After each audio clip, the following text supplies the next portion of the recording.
Okay, the stream is now live, and we would like to remind all the members, aides, and guests that the Zoom meeting will now be live streamed on the internet and will be archived for future public viewings. So all members, aides, and guests should remain conscious of the fact that everyone can be seen and heard at all times throughout the course of this meeting, unless they alter their audio and visual settings on their own computer or device.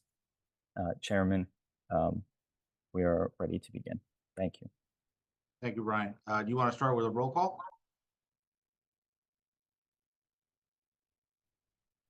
Assemblyman Scharpenberger, Here. Assemblyman Rodriguez, Here. Assemblywoman Pinter Marin, Here. Assemblywoman Park, Here. Assemblyman McClellan, Here. Assemblywoman Matsakudis, Here. Assemblyman Ganamort, Here. Assemblyman Hutchinson, Present. Co-Vice Chair Rumpf, Here.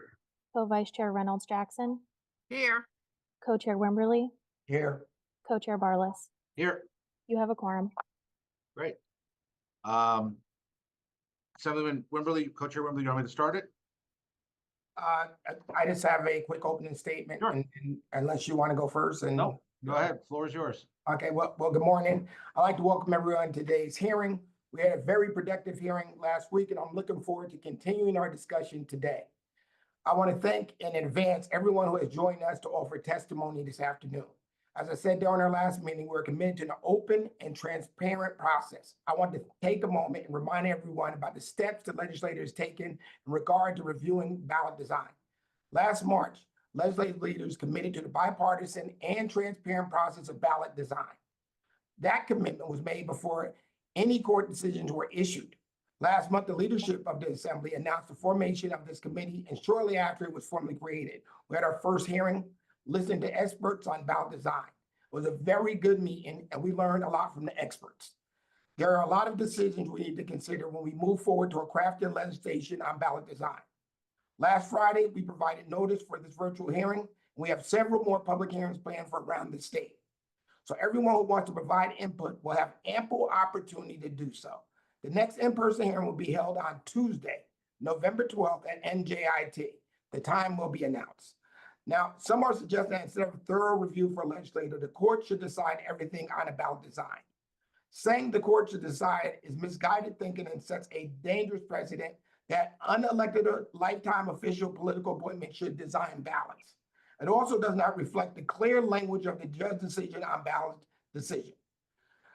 The decision merely stated to meet constitutional obligations. There are several things ballots cannot do, and it is required and office block design be used for one election. It's now up to the legislator to write a law to comply with the court's order. And to be clear, we as lawmakers are committed to writing legislation that will comply with the court's order. But before we do that, we want to hear from you. We want as much information as possible to help us as we take the next steps. This legislature has a track record in place of improving election processes in a bipartisan manner. We've expanded right to vote, made voting more convenient, take steps to ensure transparency and accuracy in process of ballot counting.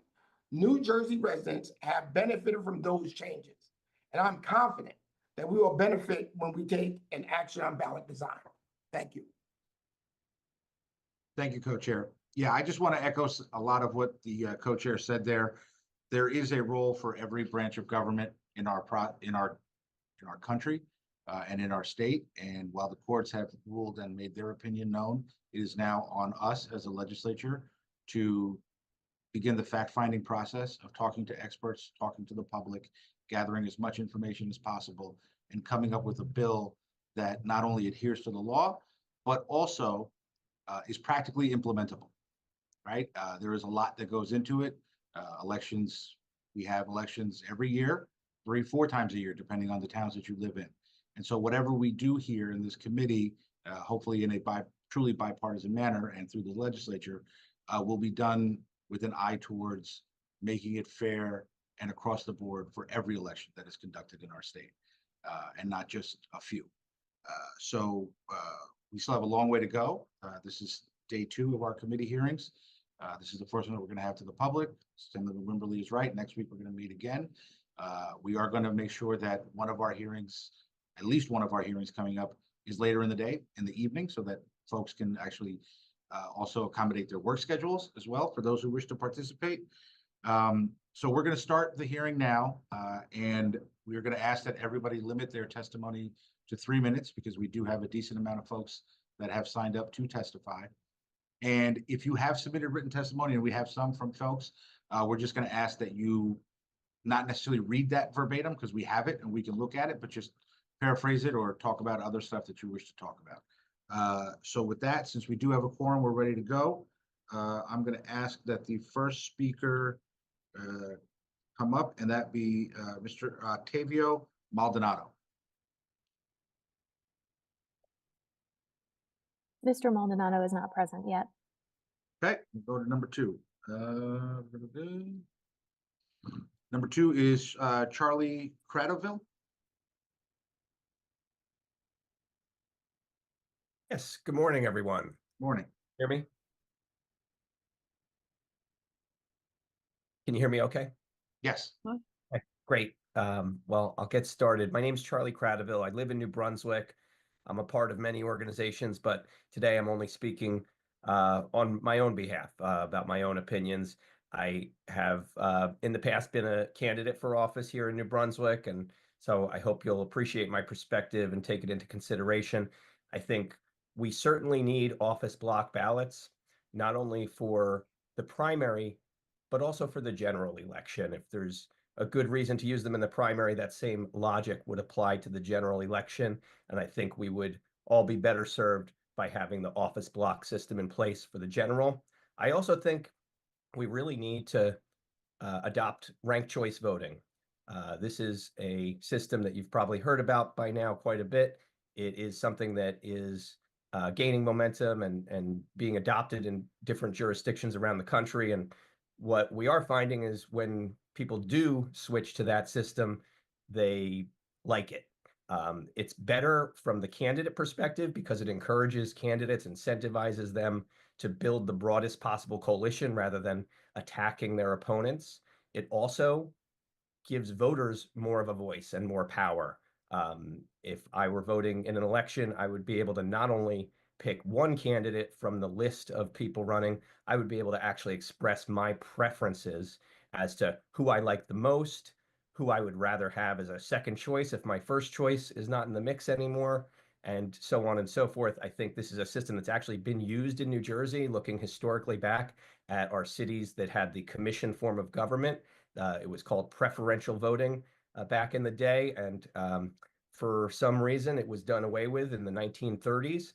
But if we look back in our history, it has been used before, it has been used successfully. And I think, a lot has changed since the 1930s, but it is possible to do on our current voting equipment, and it is being done in other jurisdictions successfully. So we need to take a hard look at that. And I would say adopt that for all New Jersey elections. I also think voters need more information about candidates. I know some states have voter guides and other tools that they use to share information where candidates can share more than just a 3-word slogan or a 6-word slogan, but actually have an official statement that gets to the voters. So I hope you'll consider all those things. Ballot design should also not be entrusted to an elected official who is part of the partisan election process. So I hope that, as we move forward, we can have more independent authorities being in charge of designing the ballots as opposed to the county clerks. I also think that we need to have less power for the political parties. There are many people who don't align with or affiliate with either of the 2 major political parties, and they don't have adequate representation in this process. So we need to empower those folks. Thank you for your time. Thank you, Mr. Cordova. Next person up on the list today is Elizabeth Redwine. Thank you so much. I really appreciate the opportunity to speak. So I have 4 young people in my house. 2 of them are voters, 2 are soon to be voters. I teach college and spend all day with young people, and I'm involved in the West Orange High School PTA. What I hear from young people is they have no faith in the political process locally as well as nationally. We are in a week where we've seen democracy under attack, and what we need is a fairer ballot system. So what do I mean by that? I want to echo everything that Charlie said. Definitely a public process. Eliminating the county line is going to foster public confidence in elections. And a fair ballot design should protect voter choice, not the choice of party voices. So young people are not dumb. They have real concerns that party bosses and outside business interests have an outsized effect on really important parts of our democracy, like ballot design. And honestly, when they bring this up with me, I agree with them. I try to encourage them to vote anyway, but I understand why they're frustrated. And I think everyone in power on this call, obviously we have power as individuals, but every assembly person needs to think about their own connection to party bosses and their own business interests. And, you know, young people are watching. They're pretty devastated this week. However they voted, they have real concerns about our democracy. Our democracy is in crisis. And I've had a lot of young people tell me, I feel that organizing in the local and state level is very important, because they have real concerns that New Jersey Democrats and New Jersey Republicans, but I can just speak as a Democrat, that the New Jersey Democrats have focused on their own political power and connections to business. And I say this with real sadness in my heart as a Democrat. When I saw the numbers come in, I thought, I talked to enough young people to know that that's part of that's on us, because we don't have a transparent process. So what can we do about this? Office block design, transparency, and putting the hands of power into the public and not political bosses. Thank you so much. Thank you, Elizabeth. Next person up is Mark Pepper.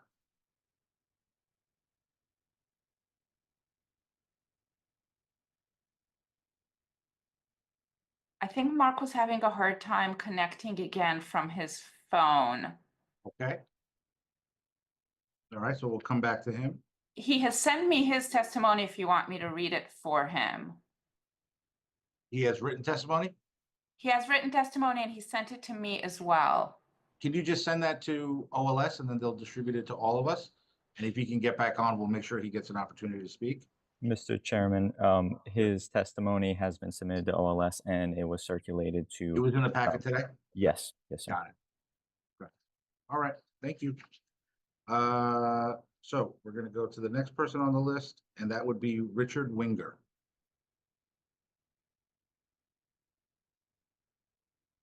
He's not in the Zoom room yet. He is not in. Okay, so next up, we're going to go to Julia Sass-Rubin.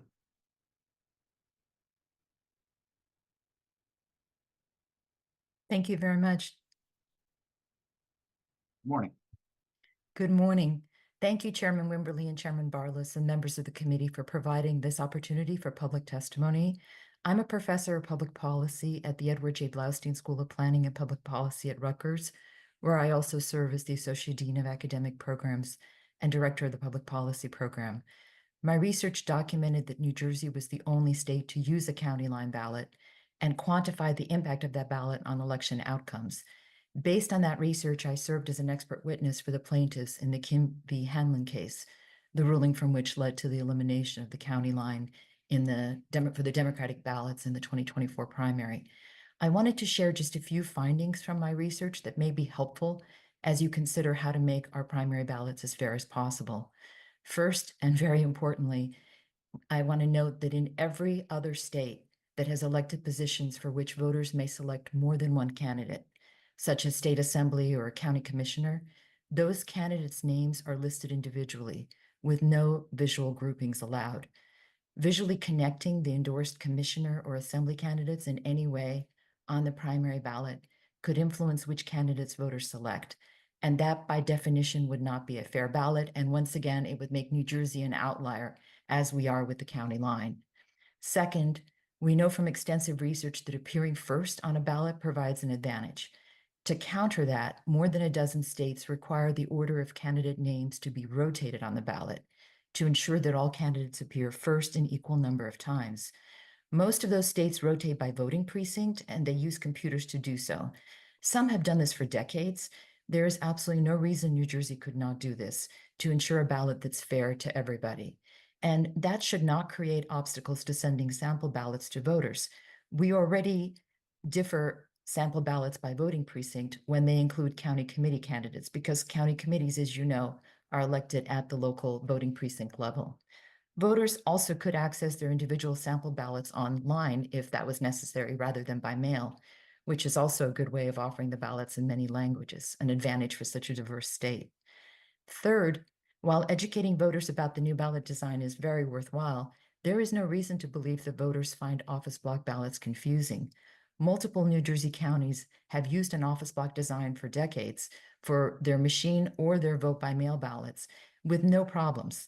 On the other hand, my research documented that county line ballots do lead to voter confusion, especially when they place empty spaces between candidates running for the same office, and this leads to overvotes and undervotes. Finally, I want to echo the recommendation that Ms. Underwood made last week to reach out to Whitney Quisenberry, who is the executive director of the Center for Civic Design. She is a national expert on ballot design and has also lived in New Jersey and worked with some of our county clerks. She could be very helpful to you in writing legislation that results in a clear and fair ballot. Thank you very much. Thank you, Professor. Professor, I just have a couple of questions for you. Of course. Number one, and obviously the line, as we all sort of have come to know it, is, it is what it is, right, at this point. You mentioned that no other state has a line. Have you seen the Connecticut ballots where in fact it is a line? Well, they're a rows and columns ballot that gives acknowledgement to the endorsed candidates, but it's not really a line in the sense that we've had a county line. They don't space the candidates all over the ballot. They don't have empty blocks and columns between candidates. The design is very consistent. In fact, their ballot is the same in every county in the state. So hold on. So you're telling me that the ballot in Connecticut is not a line to you? Well, it's problematic because they're indicating which candidates No, are. but you said it's not a line. So I'm just It's not- asking, is it a no, line or there- is it not a line?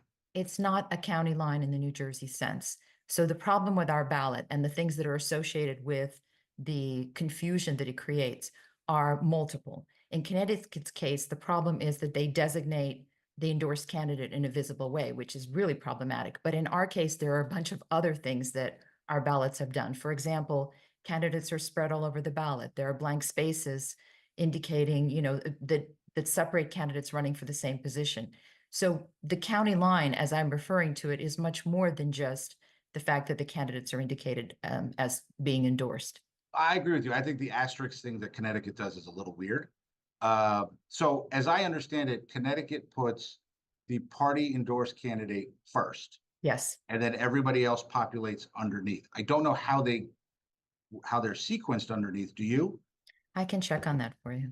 Okay, so if you're saying that, so you're saying that is not a line.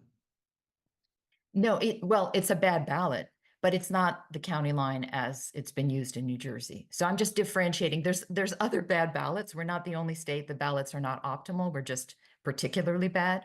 And Connecticut is not a fair ballot, but it's not as bad as ours. So would you be opposed to that layout if there was no spacing? I think it's still a very unfair ballot. So do you want a horrible ballot or you just want a terrible ballot? I guess is what you're asking me. I would say let's go for a fair ballot. And No, I'm just asking what your thought of Connecticut was. it's not a good ballot. It's just Okay. not as bad as ours was. And to answer your question, it's randomly drawn by the Secretary of State. It is. Okay, very good. Now, you in the past have talked about slogans and bracketing, right? Do you think that should apply only to June and November elections? Or do you think that that creates an inherent advantage in nonpartisan races? In terms of whether you have bracketing and slogans, I think anything that is not a clean ballot in terms of just a list of candidates in an office block style with nothing differentiating them is not ideal, right? Anything that puts a thumb on the scale is not a fair ballot. Again, So- there are somewhat unfair and there's extremely unfair, No, right? I There's get it. blue So ballots. there's certain towns that if they share the same slogan, there's literally a bracket, right? The statute allows for Right. the design of the drawing of a bracket, Right. whether it's vertical or horizontal, depending on if you have rows or columns. Right. So you're saying that that should not exist for any election? Optimally, if we really want fair ballots, whether it's municipal elections that are nonpartisan or primaries or general elections, we would have a clean office block ballot. Yes. Okay, okay, great. That's all I have. Anybody else? I have one question. This is Dan Hutchison. Should there be a reference to the person's political party under their name? Well, in the primary, you don't need it. Some states do bracket everybody in one ballot. So you have Democrats, Republicans, Green Party, everybody. And in those cases, they include the party for obvious reasons. Some states include the party even when it's a one-party primary ballot, which doesn't really make sense to me. So in our case, because we separate our ballots by party, I don't think you would need that in the primary.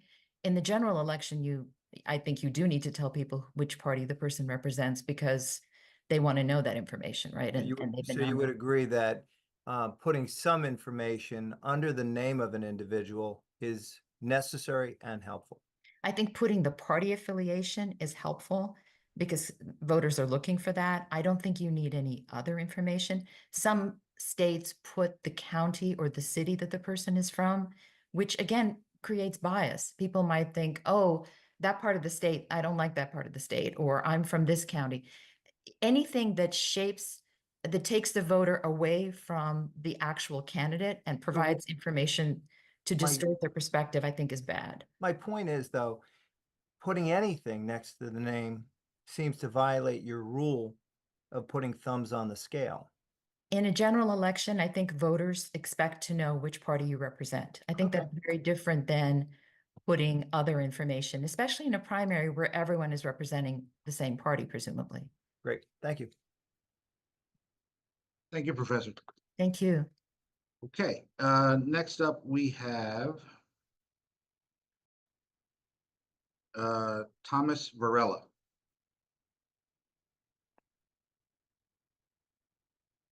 Is it Thomas or Brian? Oh, my list says Thomas or Tomas. Thomas isn't going to be speaking at the meeting today, He's not. but Brian Okay. is registered to speak. Okay. Brian, why don't you go ahead and take his spot then? Cool, thank you. You already have the Let me same go last back. name. Yes. Thank you, thank you. So yeah, good morning, and really thanks for the chance to be here and opening this up for discussion. So ballot design, as I'm sure you've found, may sound technical, but one of the things that I believe is that it's actually at the heart of our democracy.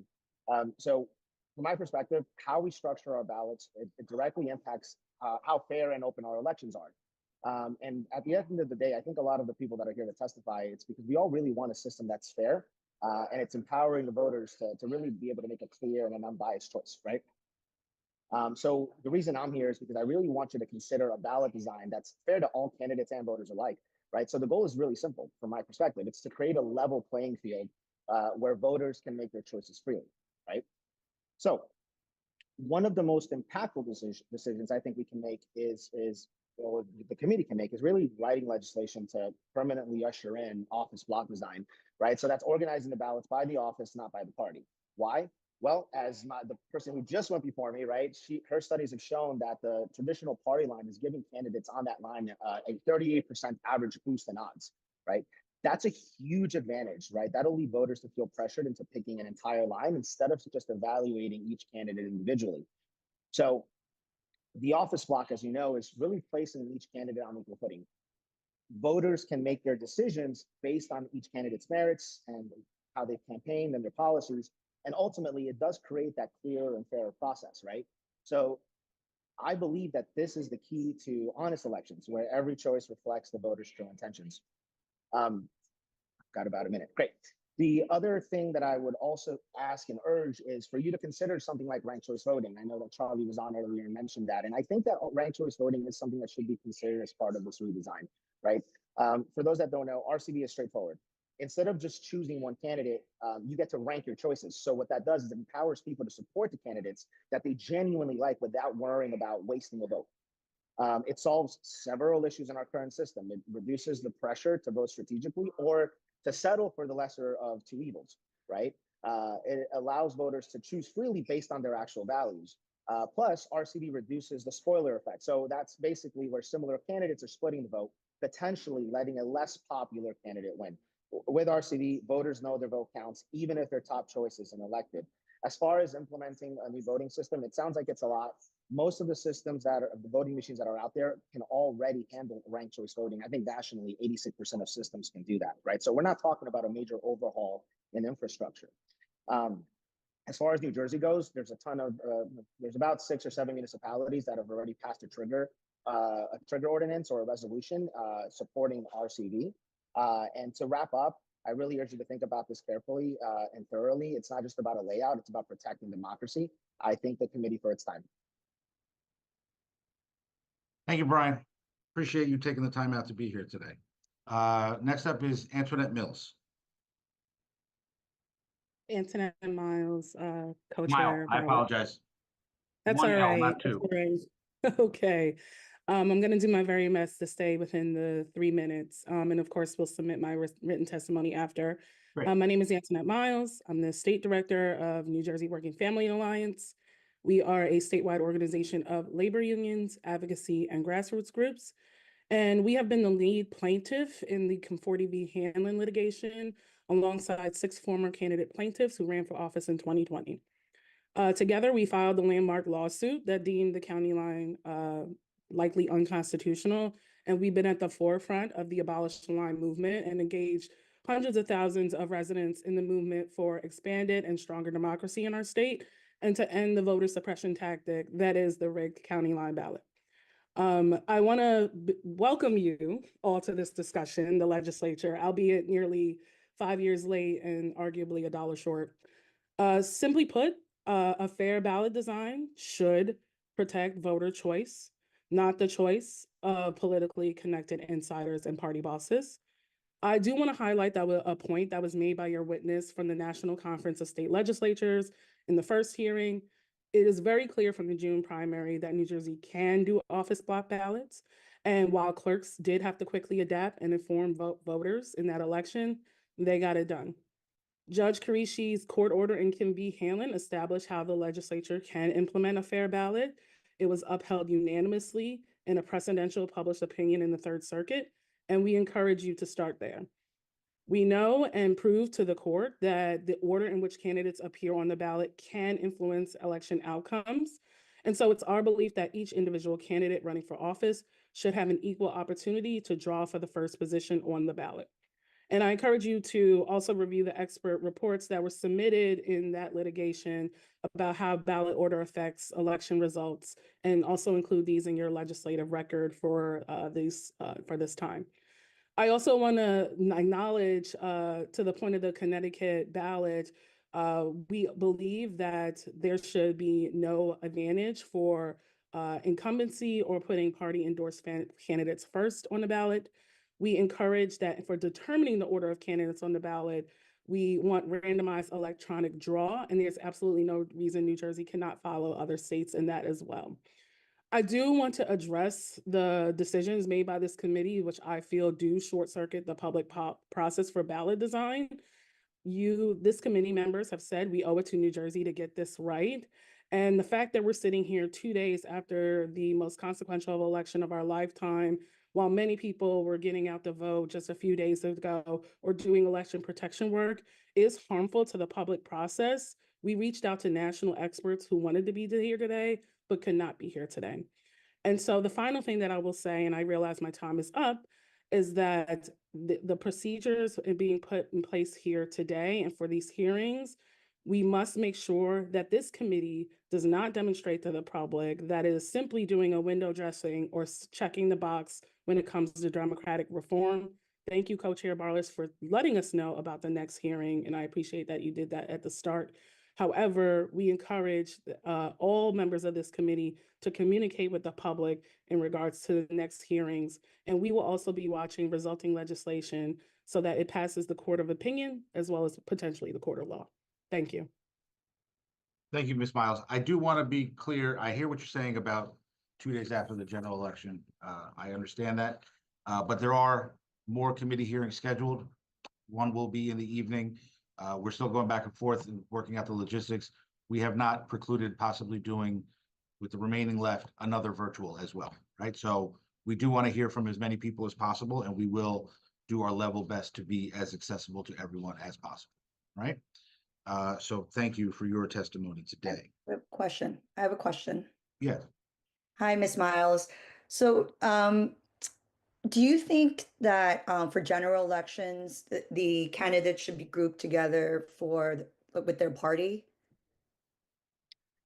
So what I'll say in terms of party column, or what's commonly described as party column ballots in the general election, Working Families Alliance, we did not litigate on the general election ballot. We did not challenge legally the general election ballot. We understand that there are many states, including New Jersey, who do group their candidates together, and that is a common order in which to do that.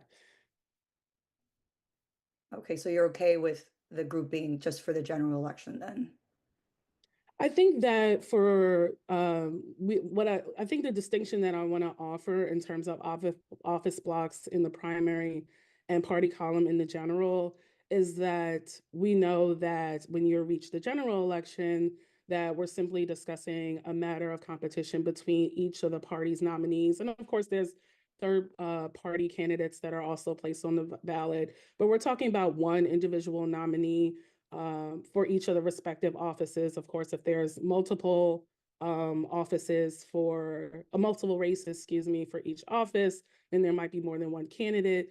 And so I think that the matter of making sure that voters understand who are the party endorsed candidates, whether it be major party or minor party, are indicated in the general election ballot. However, when it comes to office block ballots and the primary ballot that we challenged in Conforti v. Hanlon, we're talking about competition amongst the same party members, albeit some may be major party endorsed and some are not. And so that's where we think the disparities actually begin. So I'm sorry, Assemblywoman Park, do you have more? Yeah, I didn't mean to cut you off. just so we're on the same page, you're talking about office blocks for the primary and not necessarily for the general, right? Because if you group them in the general, let's say as far as party grouping, right, then the office block wouldn't really apply, right? Yes, again, we did not challenge the general election ballot. And Okay. I guess my question is do sorry. you all want office ballots in general or the primary is my key question is, Okay, what are you all thinking that you want?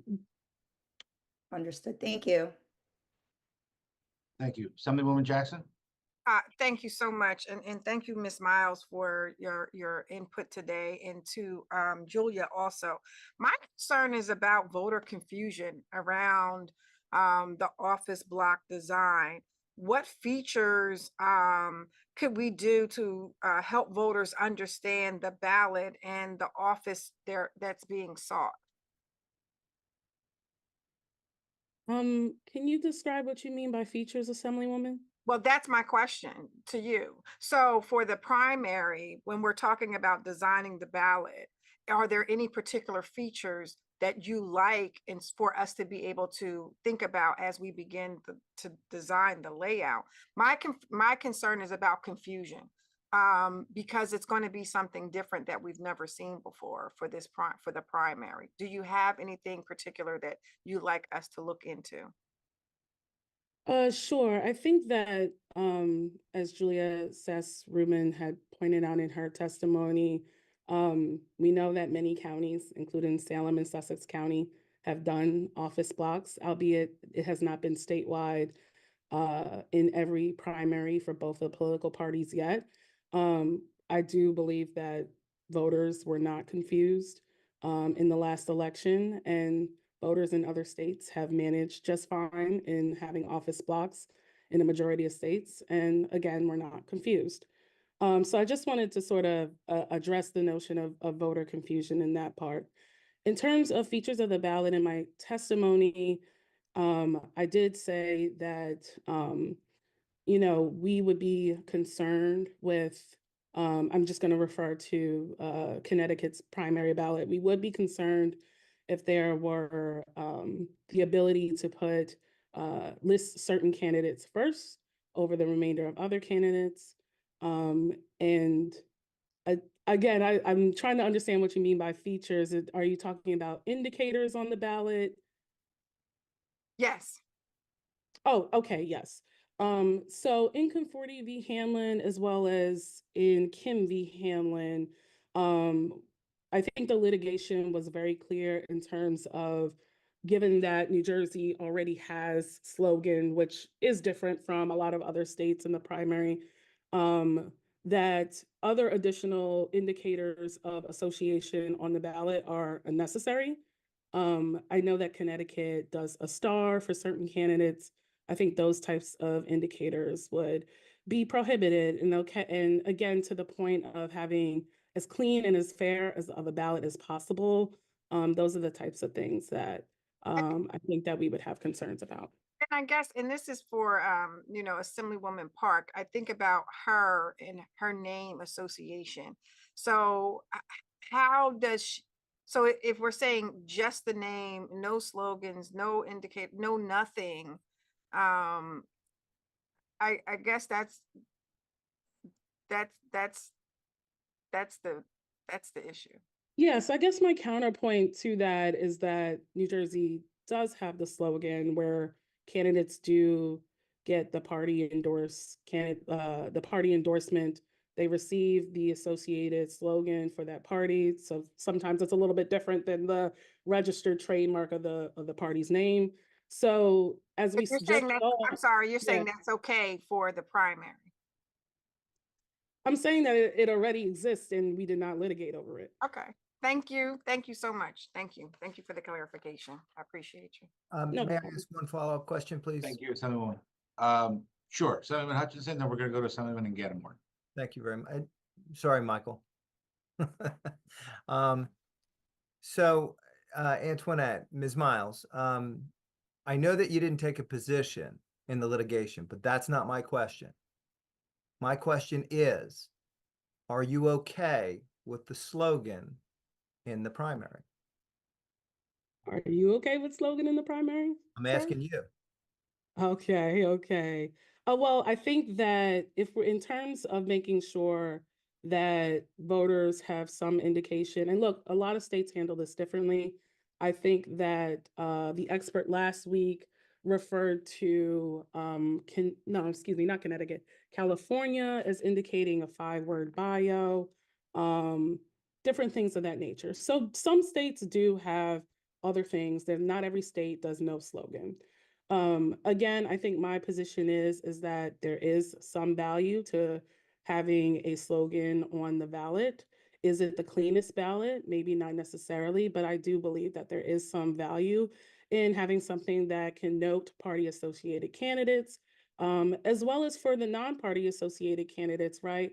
We understand that those slogans could be a means of indicating viewpoint.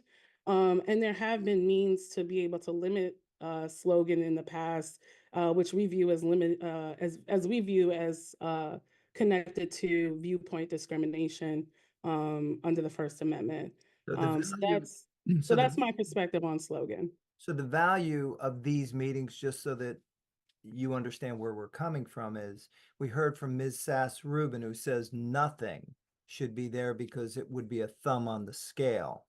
But for New Jersey Working Family Alliance, who you're a member of as the lead plaintiff in that litigation, you're differing from Ms. Sass-Rubin in that you don't have a problem with the slogan. And that's what we're here for today. Again, I understand the distinction that you're characterizing in terms of our approach and other academic approaches.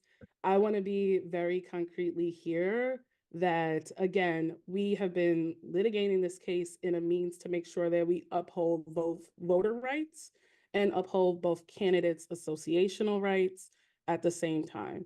Great. And so we hold both the perspective of the voter, including our many thousands of members that we have in our organizations, as well as candidates who are running for elected office. And so we uphold the tenets of wanting a clean ballot, but we also understand that, again, in litigation, when we wanted to make sure that New Jersey can move forward with a fair ballot, we never put to question the idea of eliminating the slogan. Great. Thank you very much, Ms. Miles. Thank you, Assemblyman Ganamort. Thank you, Co-Chair. I appreciate Assemblyman Hutchison's question there. I was going to ask something similar, and I appreciate Assemblywoman Park kicking off this conversation as it relates to general election ballots, because this is hugely important. I think I heard, I don't want to put words in your mouth, Ms. Miles. I think I heard you say that the Working Families Party is open to, maybe even potentially supportive of party designation in a general election ballot. Correct me if I'm wrong, but let me go a step further. Does the Working Families Party support or oppose grouping general election candidates by party in columns or rows? Okay, so you're saying that do I For support office block? Versus office okay. block. Versus, okay, so you're saying do I support the way that the current general election ballot is set up? It's different in different counties. You mentioned Sussex, it's office block in a general. So does the Working Families Party for a general election ballot prefer the office block style or grouping candidates by party via columns and or columns or rows? My opinion on that is that we support whatever makes it clear and eligible for the voter to be able to express their choice, as well as making sure that we uphold the associational rights of candidates. Okay. I don't think it was a clear answer, to be perfectly honest with you, because I don't know what that means. I think there's a very big difference in a general election ballot between office block and what you might call lowercase l line, which is by party in column or row. I think that's a huge difference. I'll give you one more shot if you're inclined. Otherwise, I'm not Go sure for what to come it. down on. I'm here. You got me. What's up? That's it. It's the same question. Are we doing office block in generals, or are we doing columns and rows by party? Oh, look, I like I said before, we never litigated on the general election ballot. All of the evidence in our case, in the Kim v. Hanlon case, has been in the primaries. So here's my question then.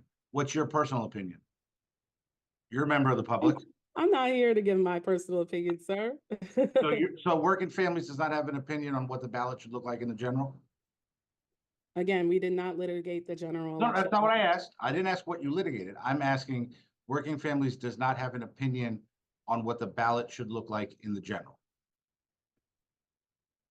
Again, I believe that we are perfectly fine with what the current general election ballot looks like. Okay. All of the evidence in our case has been on primaries. And look, I know you guys are trying to put a thumb on the scale on this, right? Just so you understand. Sure. The question is, because if we're going to do this, let's just do it, right? As I said, last week or a week and a half ago and today, if we're going to make these reforms and these changes, let's make them applicable to every election, and let's sort of be done for a while, right? Like, and let it sit and let the process unfold, let people participate. So the reason I'm asking is not to put a thumb on the scale or anything like that, or put you in a box or anything like that. It's, if it's something that we should think about, then we'd love to hear from you if we should think about it. If you're saying that you think it's okay the way it is, okay, you think it's good the way it is, and that's fine too. We're just trying to get an answer. Sure. So what I'll say is that, look, I'm happy to have an elongated discussion. I understand that you all want to take a wider scope than what simply the litigations have been about, what this discussion has been about for the last decade, and talking about the primary election ballot. But for the purposes of today, my focus is on the primary election ballot and making sure that Judge Carisci's order is codified. Okay, very good. Anybody else? Excuse me, Mr. Chairman. We just Yes. wanted to let you know that Mark Pepper and Octavio Maldonado, who had been called to testify earlier, have entered the Zoom. Okay, so why don't we go to Octavio then? Thank you, Ms. Miles. Al, Yes. could I just ask one quick question? Sure. Yep, okay. sorry, I didn't see your hand up, Jerry. Go ahead. Miss Miles, yeah, I'm sorry. Miss Miles, I just want to be clear. Do you think it benefits the voter to withhold such information as party affiliation, incumbency on the ballot? So they're just a grouping of names without any sort of guidance as to, background or something to that effect. Do you think it helps inform the voter by withholding information like that? Can you say what you mean withholding which information? I So, apologize. such Please things as repeat it. I'm already sorry, came up. Assemblyman. Repeat your question from the start for me so I can understand better. Thank you. Yeah, no, just as came up before, party affiliation, incumbency, things like that. Maybe vetting by county committee who are elected officials. Information like that, do you think the voters benefit by withholding that information on the ballot? So it's not apparent on the ballot. So are you talking about in the general or in the primary? In either. So for the purposes of the primary, right, I think that I've been pretty clear that New Jersey currently has a slogan that is information that they are receiving on the ballot at that time. However, we know that long before voters ever even see the ballot, there are vigorous campaigning. There are party endorsement processes that take place in which political parties can choose their nominee, whether that be in conventions via secret ballot or non-secret ballot or et cetera. And so I think my viewpoint on that is that through the experience of campaigning and including the candidates who are part of the Conforti litigation with us, is that they have vigorously, and the other candidates have vigorously also through their campaigns are communicating to voters what their background is, what they are representing, what their values are. So I don't think voters are being deprived. I think my emphasis to your question is that we want an equal representation of information on the ballot. And I encourage you to, again, read the litigation that we were a part of, because we do note, and within that courts have overturned in some instances where additional information is presented.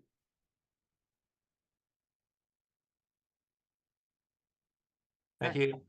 Anyone else? Okay, thank you, Ms. Miles. So we're gonna go back to Octavio.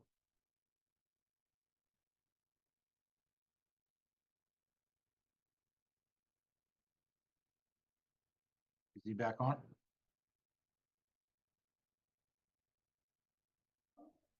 He is present in the Zoom. Octavio, if you are here and you can unmute yourself.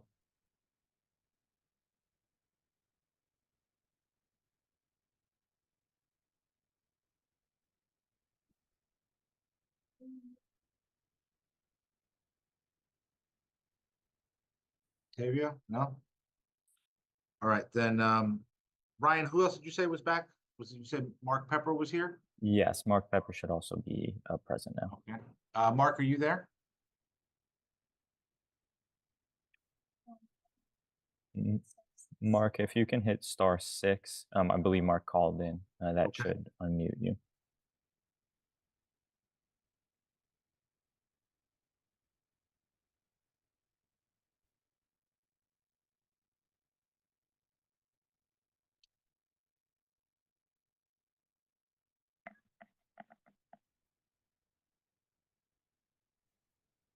Hi. Hello, everyone. Sorry about that. You were asking me about the general election, right? No, I'm sorry, who's this? We were looking for Mark Pepper. Oh, my name is Octavio.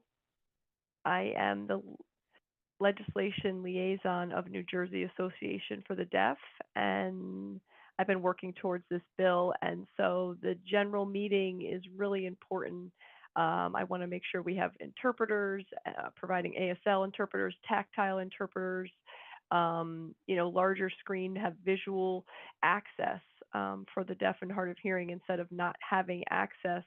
We don't have interpreters, then we were really left out for there's no access for people with disabilities. That's a very good point, Octavio, and we will talk to OLS to make sure that we have those capabilities available. 'Cause I don't know that anyone thought of that, and I apologize for that right off the bat, but we will make sure that we can have that addressed for the next time we have one of these meetings. However, the floor is yours if you wish to speak about what we're talking about here today.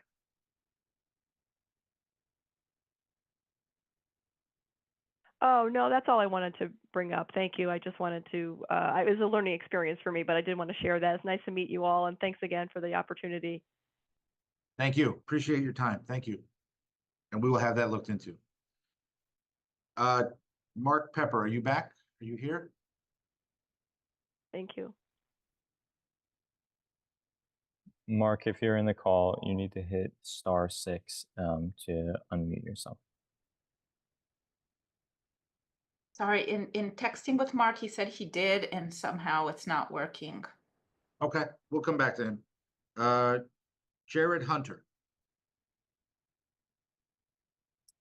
Jared is not registered to speak at the meeting. Jared is not registered to speak. Okay, how about Adam McGovern?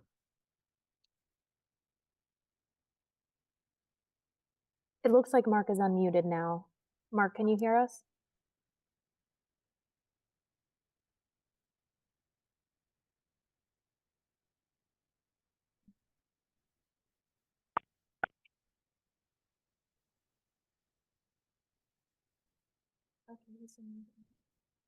Mark, can you hear us?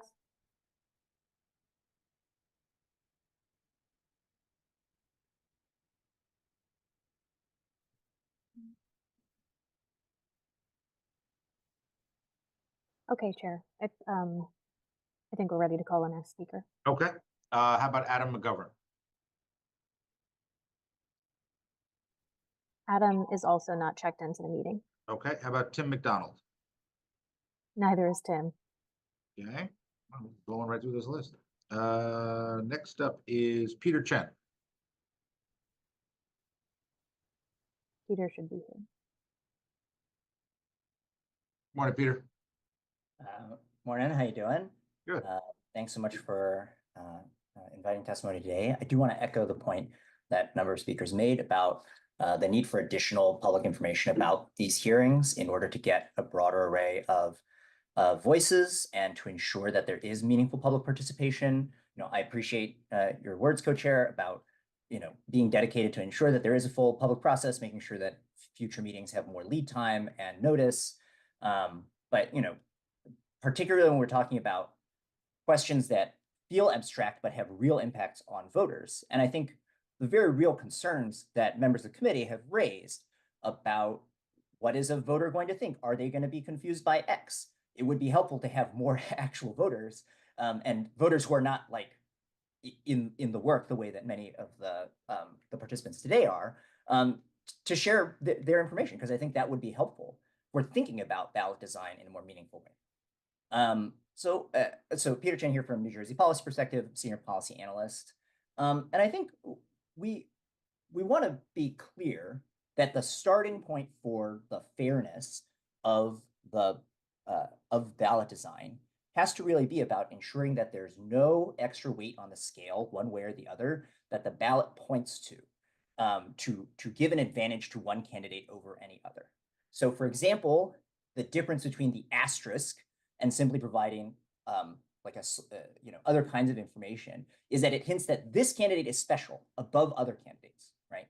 And so that's bad. We don't want to indicate that kind of information, because in a situation where you're just looking through the ballot, you might just, the benefit of the visual heuristic is that it provides people with an easy, check down the line, rather than deliberative thinking about each elected office. And this is why almost all states use office block, not just for primary, but also for the general. States that switch from party column to office block, they don't switch back, right? This is something that is a general trend across the country to move towards office block. Now, I think there are concerns about office block. If we think about states where there are elected judges, where there are like stacks and stacks of different elected districts all in the same election and the ballot is 20 pages long, I understand where some of the concern arises, but we don't have the sort of like mega long elected official ballot in New Jersey. Our ballots are relatively short in terms of the total number of offices that are being elected, and so that leads to the need for maybe there's not as much need for concern about voter fatigue in filling out all of the little boxes. And again, most states use office block. I think it's 45. I mean, Professor, we're going to have the numbers. I think it's 45 or 46.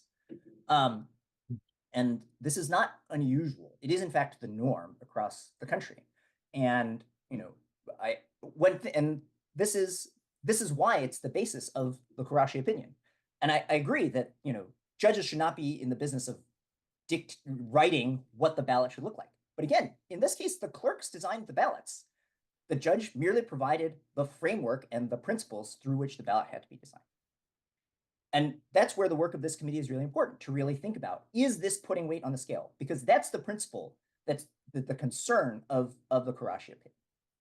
The last point I want to make here is just about there are other ballot design features than just the concern about office block versus party column versus slogans versus whatever.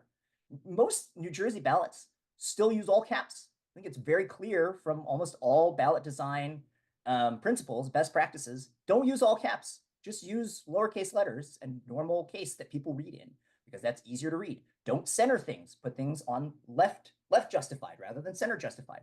These are clear principles of ballot design that if you look at all kinds of best practices from national organizations, their ballots don't look like ours.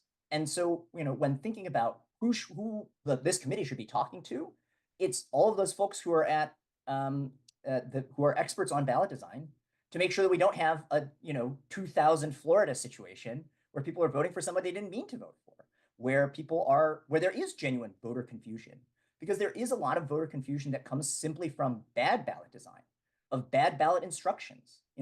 I'm in Essex, and the instructions for filling out my mail-in ballot are like way down on the page in the bottom right corner under all this other information about, and maybe that's a problem for people. So I think please keep in mind that there are additional ballot design considerations than just this question of party column versus office block. If you want to do it right, let's do it right and make sure that we really reflect the best practice we know about ballot design to make sure people fill it out. Put in the information they mean to vote for, and that low information voters can vote and understand where their vote is going in the ballot. Thank you. I appreciate it, Mr. Chen. And hey, you may want to write down this date and time. I agree with you, 11:02 a.m., that if we're going to do this right, let's do all of it right the first time. All right. So thank you for that. Next up, Nuzhat Chowdhury.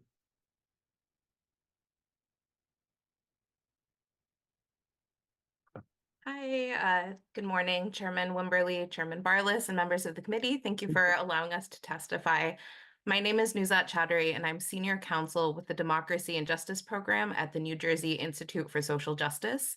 The Institute works to build and strengthen an inclusive and multiracial democracy by advocating for reforms that make voting and democracy more accessible. So this conversation on ballot design really comes at a crucial time when many voters feel very uncertain about the future of our democracy, right? When the Assembly initially announced its intention to hear from the public on designing a new ballot, we applauded its decision. However, announcing a public process and creating a process that actually allows voters throughout New Jersey to engage in it are two separate things. We appreciate that there will be more public hearings, but giving inadequate notice for both hearings so far and holding the first hearing with public participation less than 2 days after one of the most consequential elections of our times is undemocratic and does not inspire confidence. Despite this inadequate notice, as amicus counsel in the Conforti and Kim cases, the Institute is appearing today on behalf of New Jersey voters to advocate for fair ballots. New Jersey voters deserve a ballot that is clean and simple, without embellishment or workarounds to create unconscious bias. The courts have already spoken on this issue. We now have the opportunity to show that we're a state that embraces democracy, one that listens to the people and responds. So as we redesign New Jersey's ballots, the question we should be asking ourselves is how can we be the most voter friendly, not what can we get away with? To this point, the Institute holds 5 priorities for a new ballot design to center the needs of voters. So first, any design that must follow Judge Qureshi's order to eliminate rows and columns. The court's order recommends office block. We agree with this and urge office block for all ballots. Second, any new ballot design must eliminate bracketing for all elections.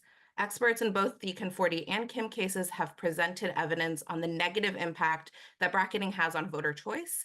New Jersey's new primary ballot design should aim to be neutral, which includes not grouping any candidates together. Third, any new ballot design must be free of extraneous symbols or bolding of some candidate names. Voters are smart enough to read names and slogans on a ballot and understand endorsements easily. So symbols and bolding are unneeded and add an unnecessary thumb on the scale. Fourth, ballots should have consistent font and font sizes. They should also allow for expanded language access that reflects the diversity of the state. And finally, we must modernize the process and replace the current system of manually drawing ballots with automatic and randomized draws per voting district. This would allow for more efficient and quicker ballot draws and help eliminate the primacy advantage that the first listed candidate benefits from on ballots. This makes the process just fairer overall. These recommendations draw on best practices from ballot design experts and the U.S. Election Assistance Commission in order to create a ballot that is designed to make it more likely that voters are able to vote the way that they intend to. So on behalf of voters, the Institute strongly encourages this committee to incorporate these priorities into any new ballot design process. Thank you. Thank you, Ms. Chaudhary. Any questions? No? Okay. Next up, Maura Collinsgrew. Collinsgrew. You got it right. Thank you. All right. Thank you, Chairman Barlas and Chairman Wimberly. I was pleased to hear your opening comments and the comments of many of those who have come before me, and I'll try to limit any repetition in that. But do agree, and I will tell you, for those of us who worked to get the vote out, to be engaged in this past election, it's kind of like the twilight zone today. So I think that did discourage some participation here, and I hope that we can see more robust participation moving forward and doing everything we can to do that. I'll just start out by saying I think we can all agree that the issue of ballot design has significant consequences for our democratic process. When recently challenged, Judge Qureshi struck down the use of the party line. I agree there is no need to relitigate this. We use that as a starting point. We should implement the court's decisions for all elections going forward. We do that by passing legislation that aligns with New Jersey ballots with that of other states, and we do support the use of office block balloting. All of the things that Julia Sass-Rubin, who I was pleased to see on the call today, echoed. Our concerns are the inherent bias in the process that currently exists, and making sure that the design of our ballot does not prejudice anyone who is running for office, whether they are chosen by a political party or they are an independent candidate.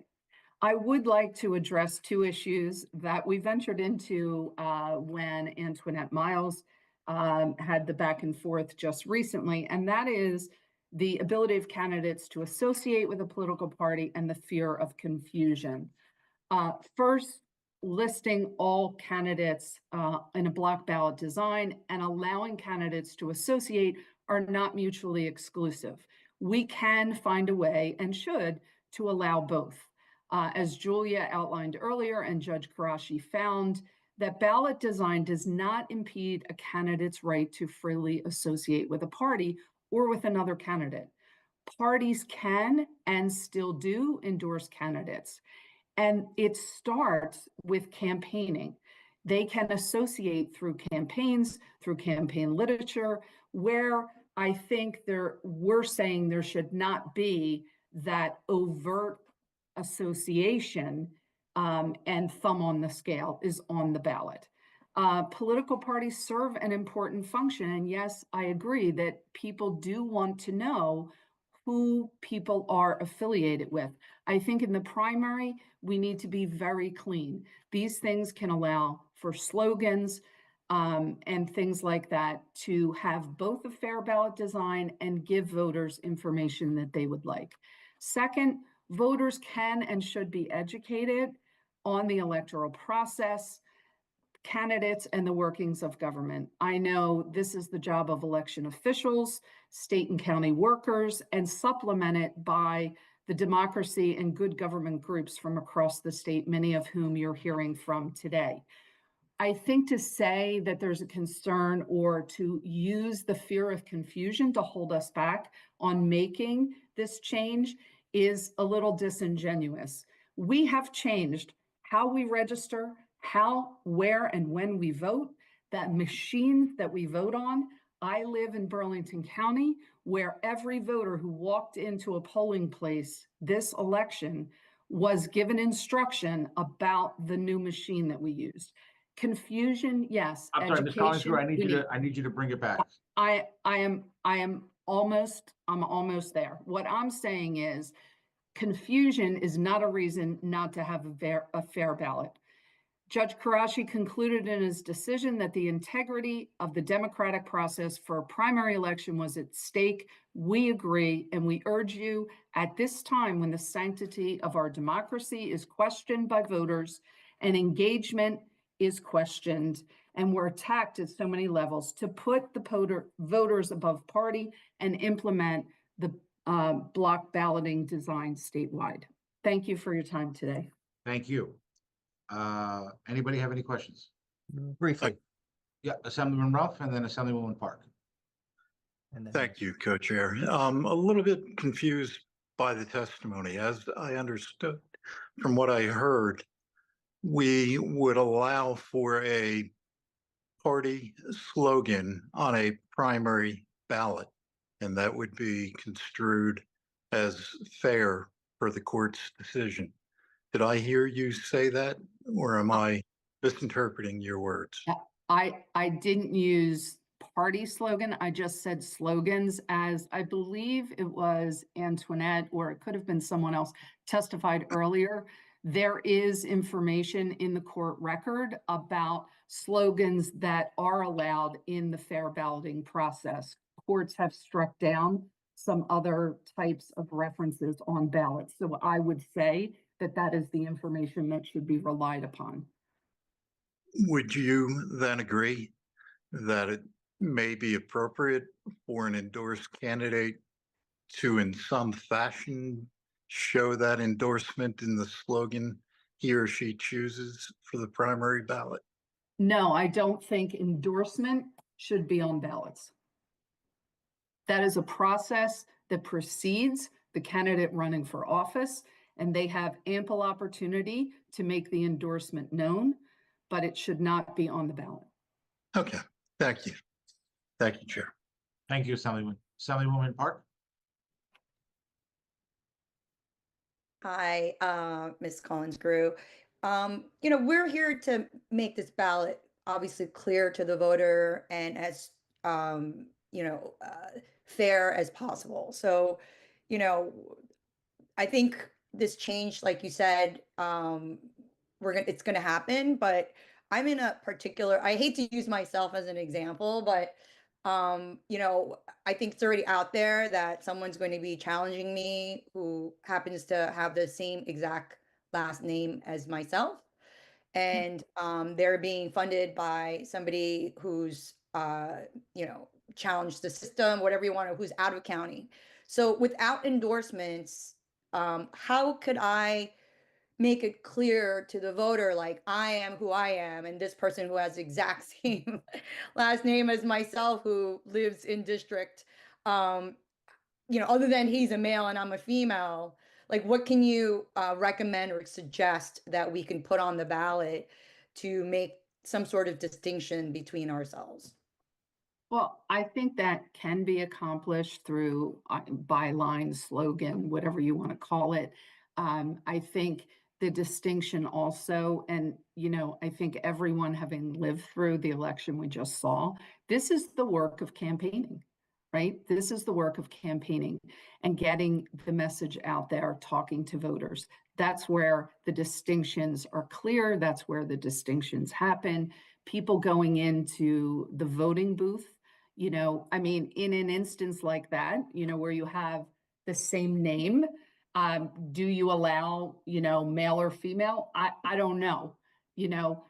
That's kind of a unique situation. But I think the concern here is that there's a perception whether, I think there's some, discussion about whether this is real or perceived. Okay. I see it as being real, where the party selection and the party endorsement in a primary put the finger on the scale of democracy in a way that it should not be. And that's what we should protect against. Okay, thank you. May I ask a question? Yes, Senator Hutchinson. Thank you. Thank you very much, Maura. I really appreciate your testimony. I am confused as to one thing. I'm hoping you can clarify it. You made two statements regarding the ability to associate. You mentioned candidates can freely associate with another candidate. And another statement was you should not overtly associate on the ballot. So I'd like you to just help me understand. Okay. There is a conflict, or just educate me. Yeah. So when I say can freely associate, for instance, in your district, you have two other running mates that you were running with. You can and do associate yourself with those candidates and with your party in all of your literature, in all of your door knocking, in all of your town halls, all of that. I don't think there's any problem with that. I think that's the way we should be educating voters.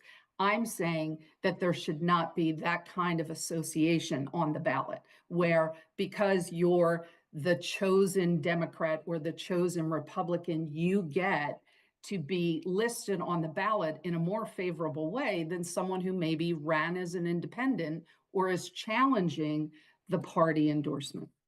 So one further point of clarification. You're against then for instance, in my district, there would be two candidates who we've associated during the campaigns. In a block style ballot, would you say that those two candidates should not be right next to each other in any fashion, should be just randomly wherever they are on the ballot? I think that individuals should be listed and grouped together by the office in which they are running for. So if the two, and I apologize again, it's very important that I understand this. So if let's say, I'm going to use the name because it's too difficult not to. So Cody and I were running and we're working every day together. When it comes time for the ballot design, can Cody and my name be in a block, which would give the impression to the voter that we're a team? I think in elections, it should not be that way. Okay, that's fair. I appreciate your answer, and I know that's your opinion. And you did tell us, look at the opinion of the judge, and that's going to be the guideline for it. But I appreciate your opinion. Yeah, thank you. Thank you, Senator. Anyone else? Thank you, Ms. Collins Group. Appreciate you taking the time to be here today. Next up on our list is late edition. Steve Fulop, are you there?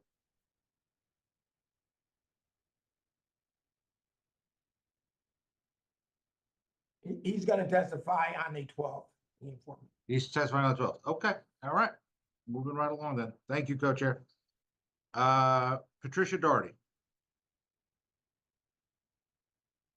Chair, she's not in the Zoom.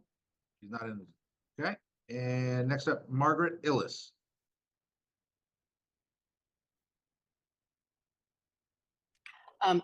Good morning. My name is Margaret Illis, and I'm from Berkeley Heights, New Jersey. Many people I know don't bother voting in the New Jersey primary because there's usually only one candidate for every position. Why? Because of the outsized influence of the party line and the associated ballot design. New Jersey has an opportunity to increase voter engagement and provide a ballot design for fairness and accuracy. I thank the chairman and committee members for participating in this important effort. A friend of mine ran for office a few years ago in a crowded primary field. The candidates spent more time currying favor with the party chairs than they did with the public. Candidates risked long-term relationships with the party if they continued their candidacy in the primary. As a result, very qualified candidates pulled out of the race, and the public didn't have an opportunity to select from a full field of candidates in that primary. This situation discourages public engagement and creates a distrust in the process. I request that this committee refrain from any recommendations or policies that continue this process in any way. As a former usability professional, I respectfully suggest this committee look to the experts. This includes the Brennan Center work on ballot design, Center for Civic Design, and work by the American Institute of Graphic Arts as endorsed by the Federal Election Commission. Any legislation should provide guidelines and policies that will lead to consistent designs across counties. I have worked with Whitney Quisenberry in my former corporate role, and she is an expert in usability and now voter system usability, including ballot design. The process of usability includes testing designs with users instead of trusting opinions. I asked the Commission to recommend financing of the state's initiatives to improve ballot design through the use of design professionals to ensure that New Jersey's ballots are effective, fair, and take into account cultural, language, and educational differences. Again, thank you for listening to the public, and I encourage you to recommend fair and clean office block ballots in both the primary and general elections. I also encourage the committee to provide better public notice and provide a public session that is not during standard working hours. Thank you. Thank you, Ms. Ellis. Any questions? Next up, we have Farrell.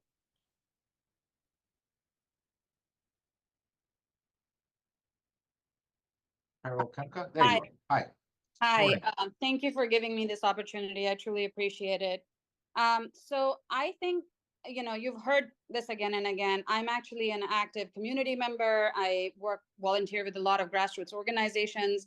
This election has been a busy time, canvassing all over the country, not just in New Jersey. I think, you know, a couple of things. One, we have a semi-open primary, so we do allow independent voters to come in.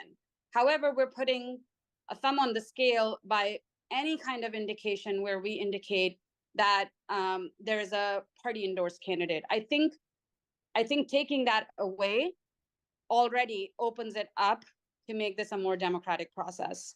I think the second thing is, you know, I know you have gone back and forth with multiple people about, well, then why should they be grouped by party in the general election? I think by that point, there has been enough opportunity provided to learn about the candidate. And I think that in itself should be an indicator. I think we need to encourage people to actually come to our primaries and come and enter the race early on.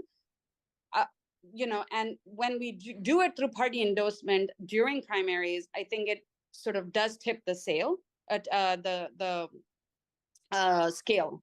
So, you know, one thing for sure, it doesn't matter which party you belong to.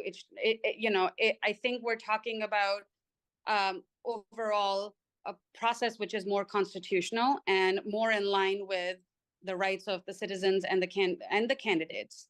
So I would think that, you know, this should be a no-brainer. I also obviously everybody said this before me. You know, employing expert opinions, engaging with professionals, whatever you need to do.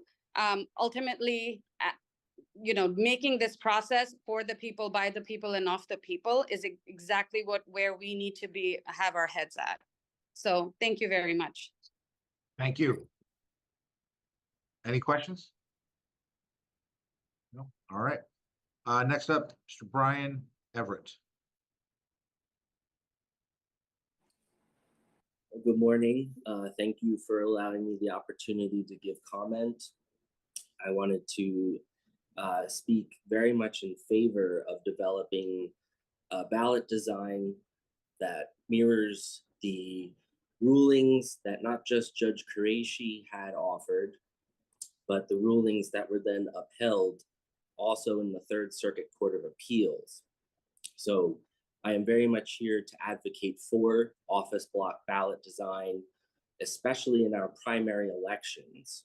When we consider the various peer-reviewed research in the social sciences, as well as the different publications and law journals that specifically are focusing on New Jersey at this very moment for this very issue, it's clear to me that there is only one way forward in terms of what our primary ballots look like, and that is to make sure that it is a fair ballot, it is an office block ballot, so that no matter who your allegiance may be to in a county party organization, you do not hold any advantage on the physical ballot itself over another person.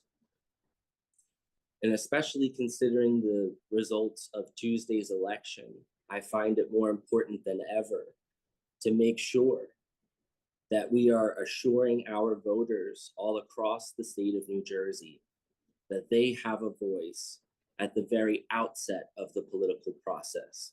And I think we best accomplish that through office block ballot design.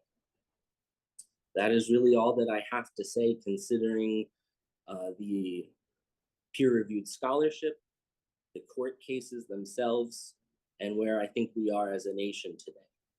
So again, thank you all very much for this opportunity. Have a great rest of your day. Thank you, Mr. Everett. Anybody have any questions? I do. Thank you, Assemblyman Barlas. Mr. Everett, the prior speaker indicated that an individual who chooses, bear with me one second. Actually, I'm looking to the Judge Qureshi opinion. When I read it, it suggested that if an individual doesn't want to align with a particular candidate, he was being deprived of getting that first position potentially. And I guess my question goes to the general election and what a couple of the other speakers spoke about. If we put anything next to a name, are we not tipping the scales or putting our thumb on the scale?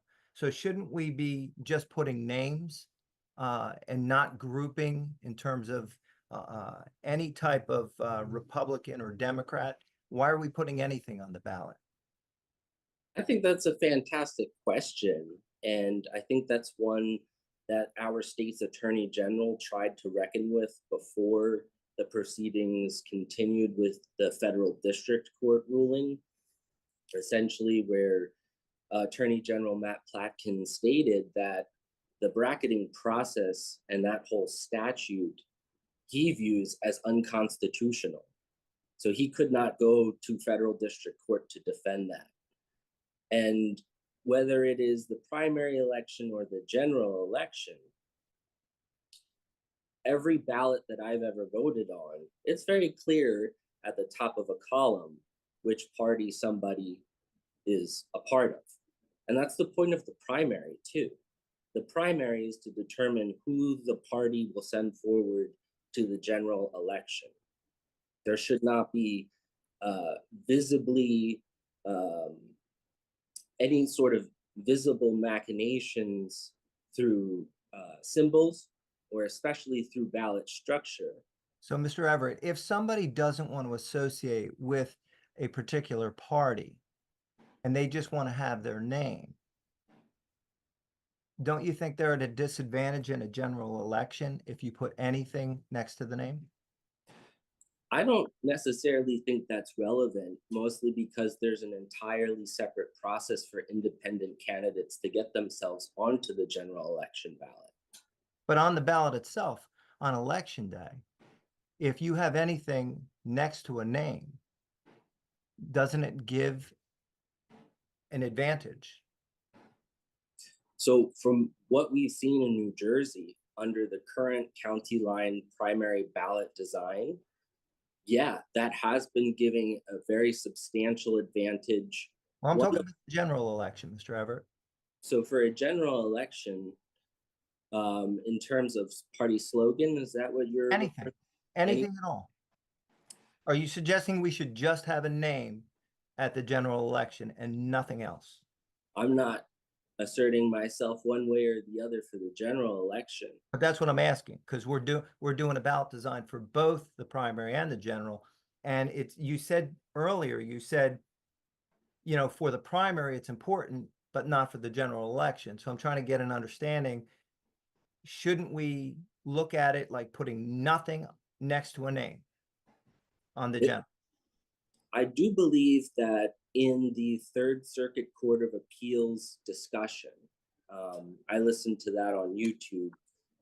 I do believe that those judges extensively discussed that with the Camden County Democratic Committee's lawyer, where they supported the freedom to associate, but it was not in any way favored by the court that the freedom of association should so substantially influence the appearance of the ballot.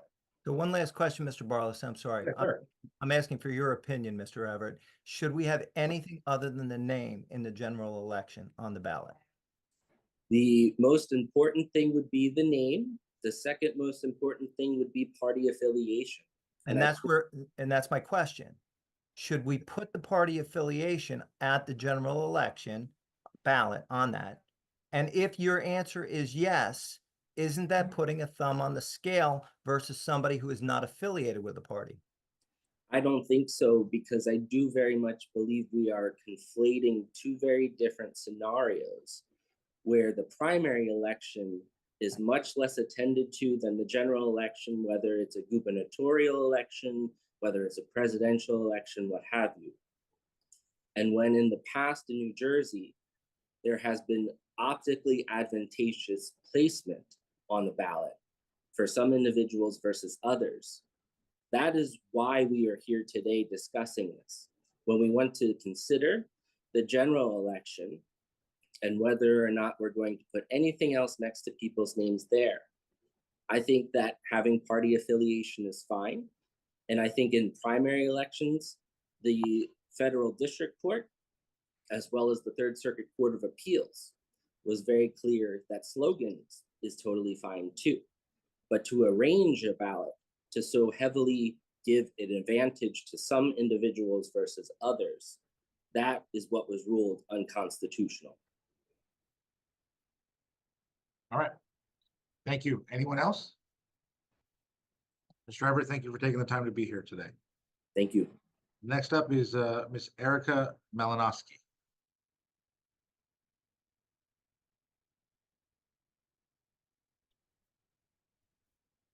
Hello, everyone. Thank you for giving me an opportunity to testify today. My name is Erica Malinowski. I'm co-chair of the Democracy Action Committee for SOMA Action, which is a progressive advocacy organization based in South Orange and Maplewood. And I'm also a district leader for the South Orange Democratic Party, though what I am saying here is in my personal role. I also moved here originally from Michigan, which uses the office block ballot for all its races, and have some happy to answer questions from a voter's perspective on that as well. In a time of rising authoritarianism and turning away from democracy across the globe, it's critical that us here in New Jersey show our citizens that democracy works. We ensure that voters have a meaningful say in deciding who their representatives are, and that politicians are incentivized to be responsive to and reach out to their constituents. So I should not be able to look at my ballot and know ahead of time who is going to win simply by seeing where they are positioned. So I'm here to strongly support an office block ballot for the primary, ideally rotating who is placed first by voting precinct or at a minimum all candidates having a fair chance to be first. And I also support keeping the ballot the same for the primary and the general election so that voting experience is consistent for voters. At the end of the day, what we need is a system that is fair to all candidates, and like I said, incentivizes candidates to be responsive to their constituents. Parties can and should endorse candidates, but in the primaries, that endorsement should mean that we work our butts off to engage with and educate voters.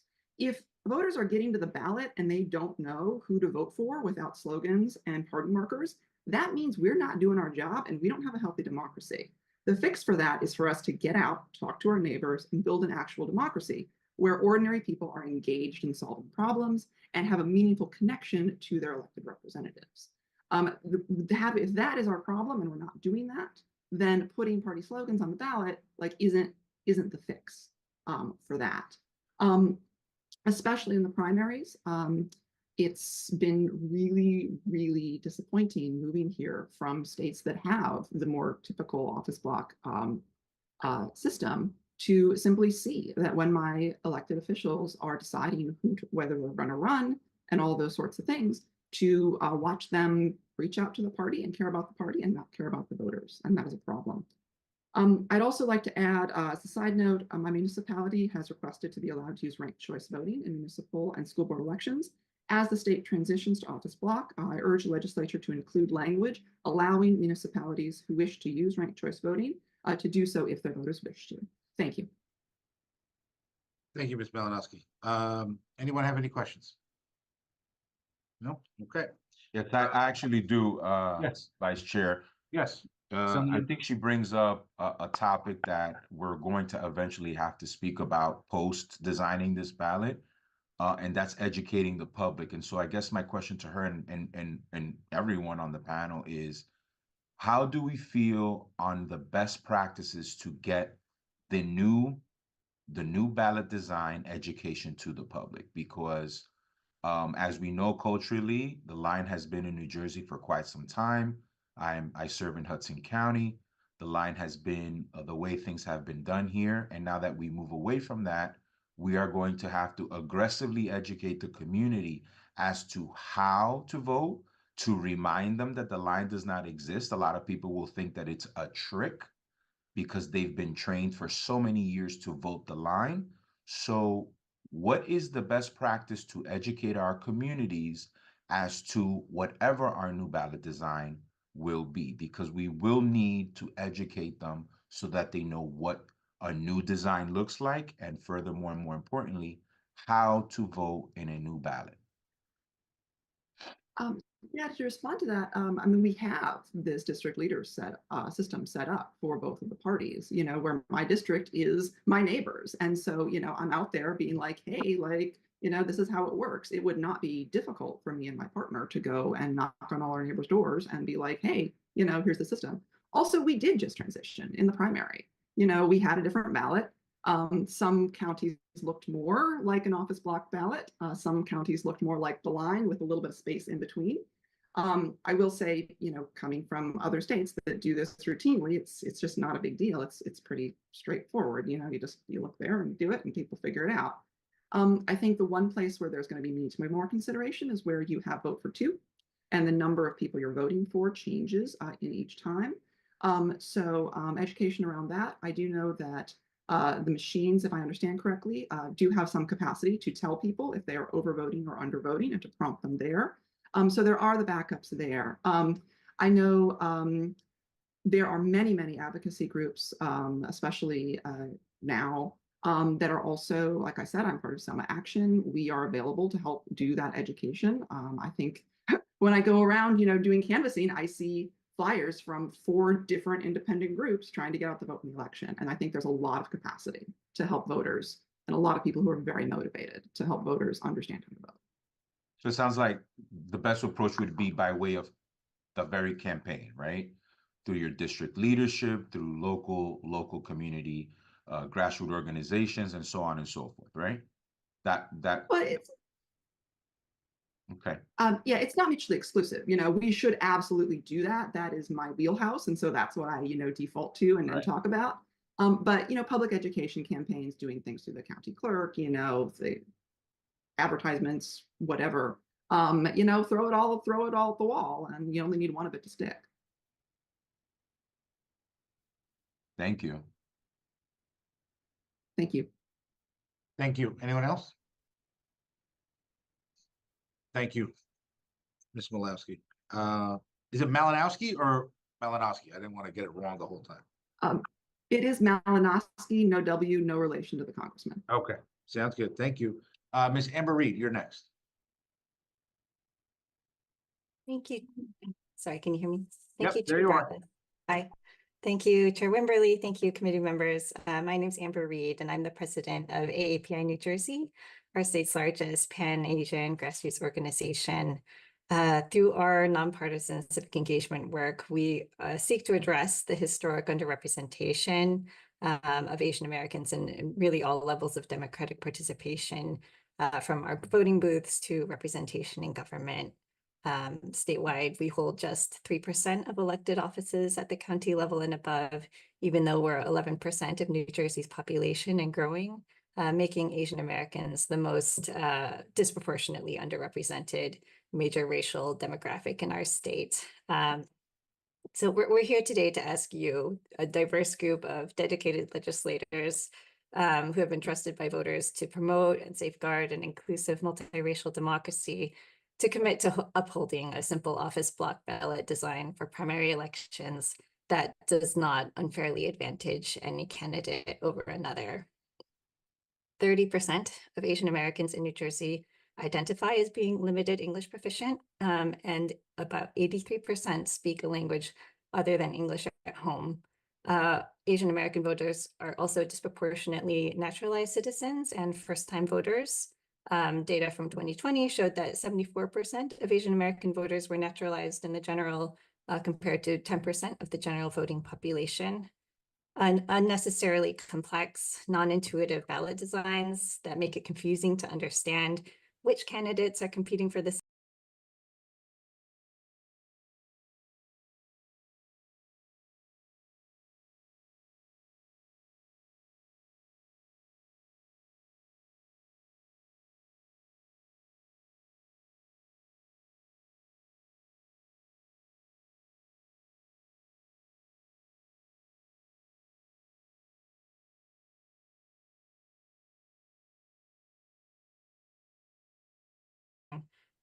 In the June primary election, AAPI Legal Defense and Educational Fund exit polled Asian American voters in Bergen, Hudson, and Middlesex counties, which were, as you know, all using an office block ballot design for the first time in their Democratic primaries. Yet, 100% of the first-time primary voters we surveyed, and 92% of all voters with limited English proficiency, said that ballot was somewhat, or for the most part, very easy to understand.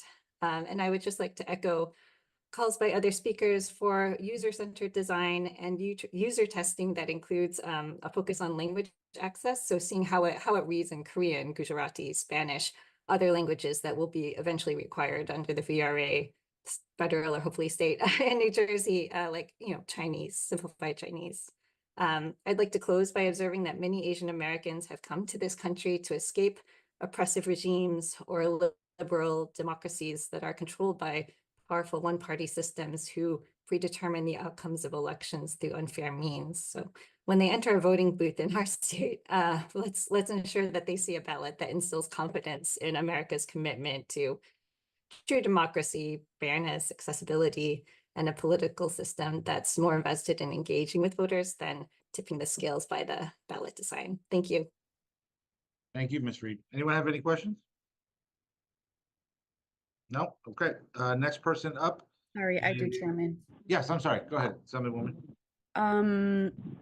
Ms. Reed, thank you so much for some of the insight that you had. So I think that, a lot stands for the same for Asian Americans and some of our other cultures when you're talking about English as a second language and being able to understand. Can you tell me on the voters that you guys spoke with after the primary ballot, was there any education, because we didn't have a lot of time, right, since the primary ballot was designed and then we went right to voting. Was there enough time for your organization to teach some of the new voters about the office block and what they mean?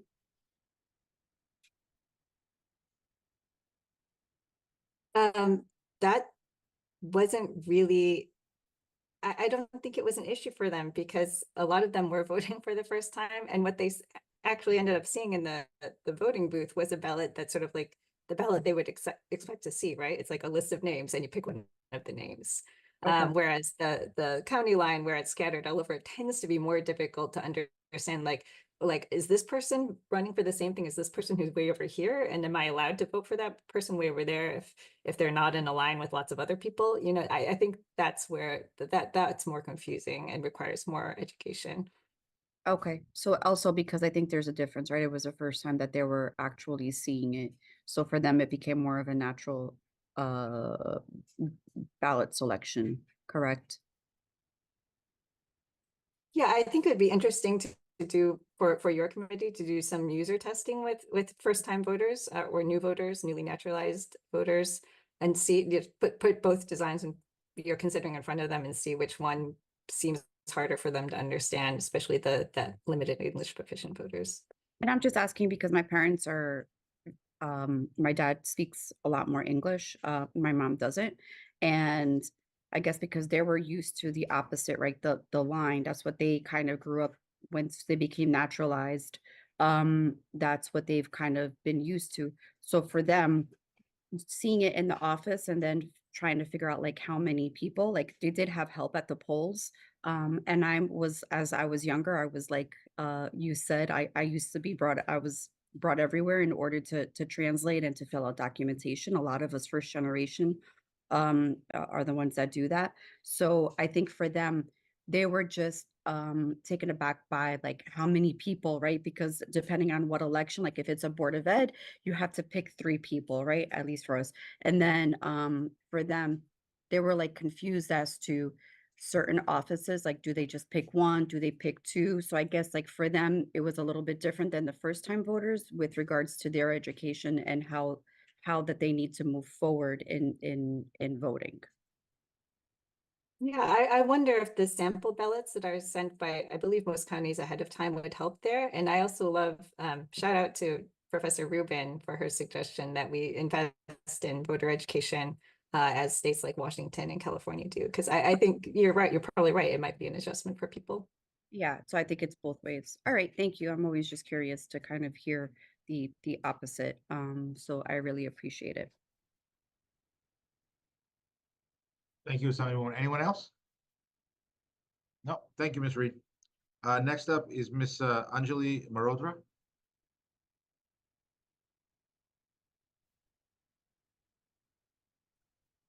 Thank you. I want to thank both chairs, Wimberly, Barlas, and the members of this committee for this opportunity to speak today. My name is Anjali Mehrotra. I am a grassroots organizer who has led statewide organizations to influence policy, and also someone who has run as a candidate for partisan public office twice. Today, I want to offer my testimony as a private citizen. I will also mail the written copy of this, email it out. There's been a lot of conversation today about the merits and the disadvantages and in general of the line and what New Jersey calls its unique ballot design. I just wanted to take this opportunity to dispel 2 myths that have somehow become part of the narrative.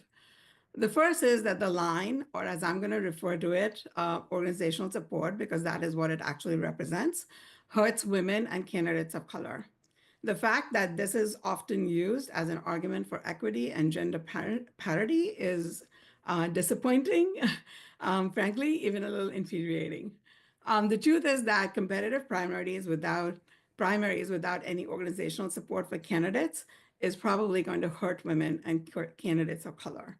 Without support, the winner in such elections is likely going to be the candidate who can raise the most money. And traditionally, that has not been women or Black and brown candidates. We saw this play out earlier this year in California Senate primary, where 2 women, one of them was Black, were edged out by the white male candidate who significantly outraised them. Many of the comments today have been about fairness in our election process. I would argue that any conversation about that topic is just perfunctory without taking into account the influence of money in elections. And I believe that an unintended consequence of the office block design will be to increase this influence. I can also speak from my own experience. In 2021, I was one of the Democratic candidates for Assembly for LD21, along with another woman. The only reason why we had 2 women as the Democratic candidates that year was because the party supported us. Had there been a competitive primary, there would have undoubtedly been other white male candidates with the ability to raise a lot more money, and the chances were very high that one or possibly both of us would have been knocked off the ballot. If we want a more equitable and representational government, we need to be intentional about it. We cannot leave it to chance. The second narrative is that voters, especially in urban areas who vote down the line, do so without thinking. I find it, frankly, incredibly offensive to suggest that these voters do not have agency or are somehow incapable of making their own decisions. All voters deserve the respect of the candidates who want to respect them. I live in Union County, and here we have seen candidates who are well-funded, who run well-organized campaigns, win without organizational support in towns like Hillside, Roselle, Linden, and more. Somehow, however, those races and wins have been ignored by those who constantly speak against the organizational advantage in our current ballot design. And across New Jersey over the years, we have seen legislative and congressional candidates prevail without organizational support. My request to this committee and the legislature is to recognize that the advances that we have made in racial and gender parity in our government have largely been due to the intentional work of our party organizations. If we are to continue to make progress on those fronts, we must ensure that party organization slogans for candidates who have chosen to run as slates continue to be part of the new ballot design. Thank you for your consideration and attention today. Thank you. Anyone have any questions or comments? Just briefly, Anjali, Dan Hutchison here. So I just want to make sure I understand your testimony. Are you in favor or not in favor of office block? I don't know that I really have an opinion on that either way, but I think this idea that organizational support somehow creates an unfair advantage. I think there's a lot of things that create unfair advantage in elections in general. And I think number one, money, two, it could be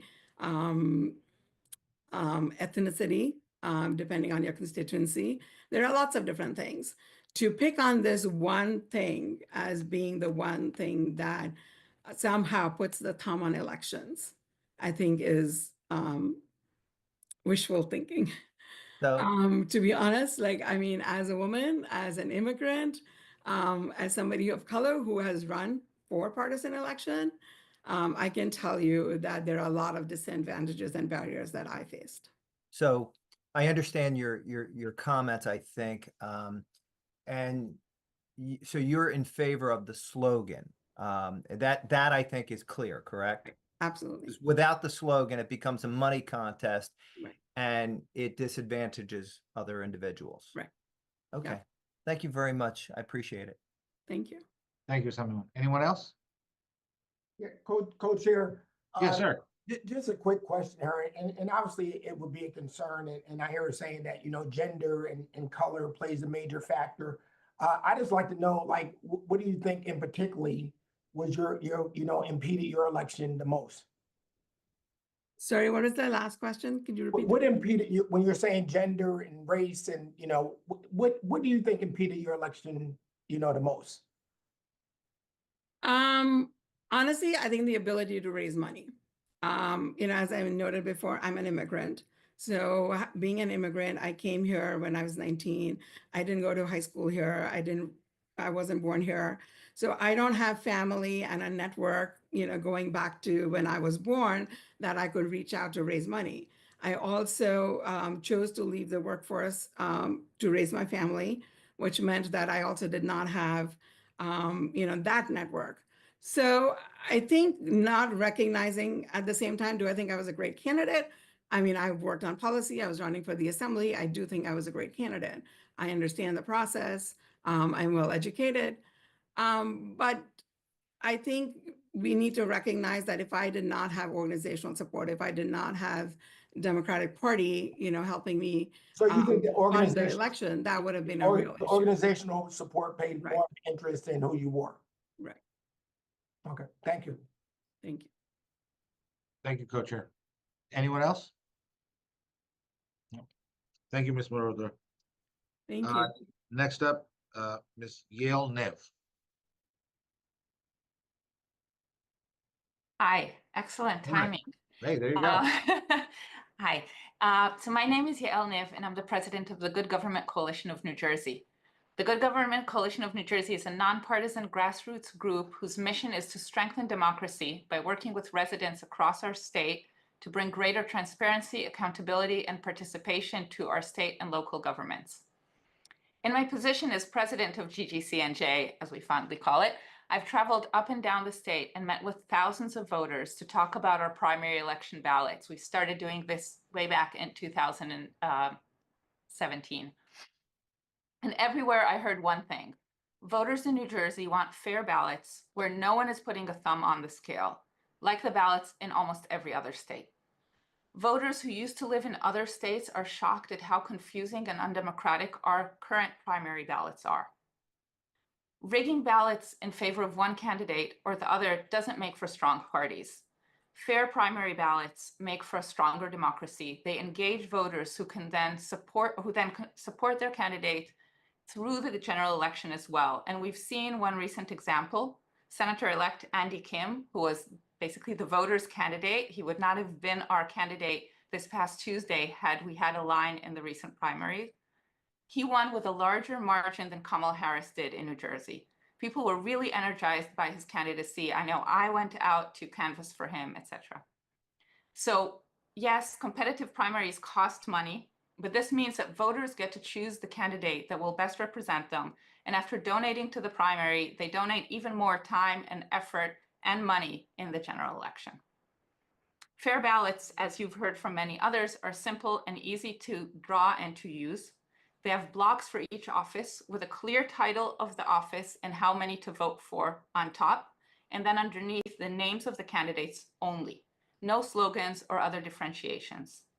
And also importantly, the order of the names should be randomized by voting precincts so that each candidate is listed first for an equal number of voters. And I want to clarify that since we're talking about primary election ballots, slogans are not needed. All the candidates are in the same party, and so party affiliation doesn't need to be mentioned. No other state allows slogans that group candidates by endorsement. And there were a lot of questions here about providing information to voters. And I want to stress that the purpose of the ballot is not to provide information. The ballot has one purpose, which is to let voters express their choices. There are many other places where we can provide information to voters. An office block ballot is so intuitive to use that we saw no confusion in the last primary, where all Democratic primary ballots used office blocks by court order. It's the line that was and is still confusing to voters. At GGCNJ, we've heard from many voters who were not sure if they're allowed to vote in more than one column, if they can choose when it's vote for two, one candidate from one column and another from another column. They were very confused about that. It's true that with a fair ballot, voters will have to find out about the candidates, but we're all happy to do that. We're intelligent people. We do this routinely for a Board of Education candidates, and we know our role in a democracy. New Jersey can make it easier by having something like a central website where each candidate would have a dedicated page. This is really easy to do with modern technology. And we can send voters booklets by mail, as California and Washington do. So I want to end by saying that the ballot is a document that belongs to the voters, not to the party. And our elected officials should be working for us, the voters. Voters in New Jersey demand the fairest and most little d democratic ballot available, which is an office block ballot with rotating order. Thank you for letting me testify today. Thank you, Ms. Neal. Anybody have any questions? Assembly Monroe. Thank you. I like the idea of a candidate page for that information gathering from the members of the public. Would you suggest that that should be at every level, from school board to council, assembly, all the way up to president? Yes, why not? It is very easy to set up a website where each candidate has a login to update just their page. They can put content there. It's, you know, if they don't put content, it's their problem. Nobody else has to do the work for them. But then voters can really easily find candidates. Today, if I look for candidates, some of them have a page on Facebook, some of them have no page. It's really hard to find information. If there was one central place, it would really make it so much easier to know who you're voting for and why you're choosing one person versus another.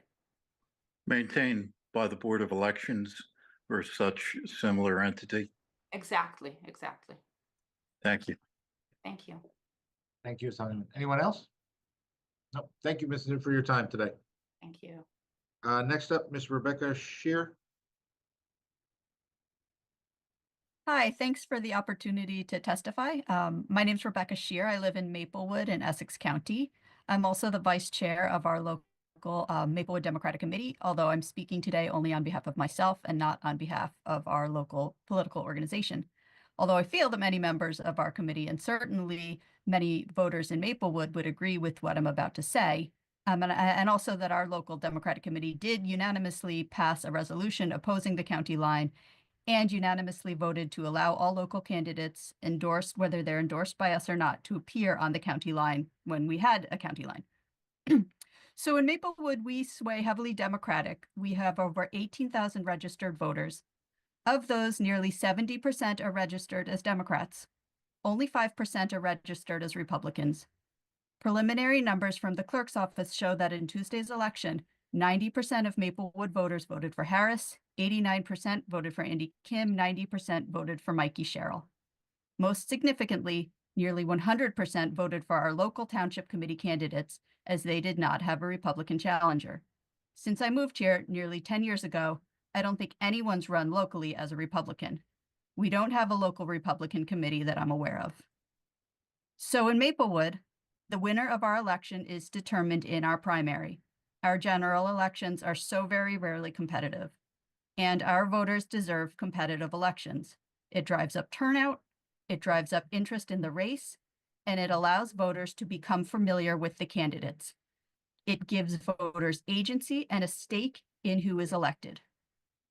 And making elections competitive includes offering our voters a primary ballot, which uses an office block format, and one in which all candidates are given equal placement on the ballot, and placement that does not favor any candidate over another in any way. Fair ballots in our primary elections also allow our voters to trust their and be involved with their local political parties and to think of us positively. In short, ballots which favor any candidate over another hurt our party. Fair primary ballots will strengthen our party. Let voters make their choice based on the strength of the candidate and on the campaign that they run, not where or how they show up on the ballot. Thank you. Anyone have any questions? Ms. Shear, I actually have a question for you. You mentioned that you guys unanimously passed a resolution in Maplewood to put everybody on the line or nobody on the line? How did you? Just our local township committee. So no other office, just what we do locally here in Maplewood. So that year, how many people did you have running? We had 2 people running for 1 open seat. 2 people running for 1 open seat. So presumably they were side by side? Yes. Okay. I think it was 2021 we did that. Okay, and it just said pick one. Yep. And they both had the endorsement of the Essex County Democratic Committee. Oh, I see what you're saying. Okay.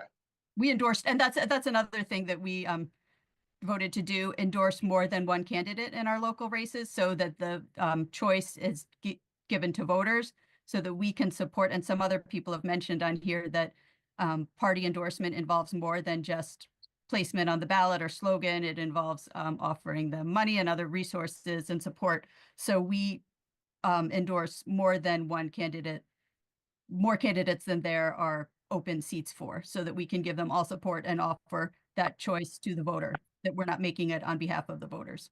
So they were bracketed with everybody else? Yes. Mhm. Okay. Interesting. All right. Thank you. Anybody else? No? Hi, this is Mark Pepper. I'm still here. You're here. All right. Well, then, You Mark, can we're hear me? coming back to you since we had you at an asterisk. Go ahead. Well, Thank you, I mean, Bashir. can I just, can I speak? Yes, go ahead. Oh, okay. Just one second. I have to get my, I'm on my phone. I have to go back to the other screen. Hopefully I won't lose the call. Just give me a second. Okay. Okay. I did submit my written testimony, same thing I'm about to say. Yes. But before I begin that, I have to say, it's been a very fascinating discussion. I am so proud of all the members of the public who have presented. The questions asked are quite thought-provoking, and as are many of the comments that the public, the various testimony, whatever you call them, that they have all done. So I want to just say I live in West Windsor. We are one of the fortunate towns to have nonpartisan municipal elections, and as of 2 days ago, we still do. We almost didn't. We're across Route 1 from Princeton. They are like Maplewood, a wonderful town. I'm engaged very much so with Princeton. Republicans don't bother to run because same thing as Maplewood. So that doesn't seem very democratic, but I still love Princeton. But I like West Windsor more. So let me begin. Thank you for the privilege and opportunity to testify today. I am also a transplant from Pennsylvania to New Jersey, moving to West Windsor in 1992. In Pennsylvania, as has been stated, we're one of those states that had real primaries because we had unconfusing ballots. I last voted in Pennsylvania in 92, I guess 92. Nobody had any trouble understanding those office block ballots. I didn't know that's what they were called, but there was no confusion. I fully support fair office block ballots with candidate order rotated by voting precinct so that each appears first, second, etc. for an equal number of voters to avoid giving one candidate an unfair advantage should they always be listed first. Also, no slogans, just offices and names of candidates. And sure, this is not the only problem or the only solution to having fair primaries. That has been made clear by previous speakers. But it is an important step to have fair and clean ballots. This is essential so that we can eliminate unjust and unneeded electioneering and interference in our elections from the New Jersey machine politics of both major parties. There is way too much influence on our elections by wealthy donors with their deep pockets and dark money, further exacerbated by the misguided 2010 Supreme Court Citizens United decision. These donors include citizens in quotation marks who are union leaders, developers, lawyers, and corporate capitalists, among others, each with their own personal agendas and self-interests. This leads me back to West Windsor.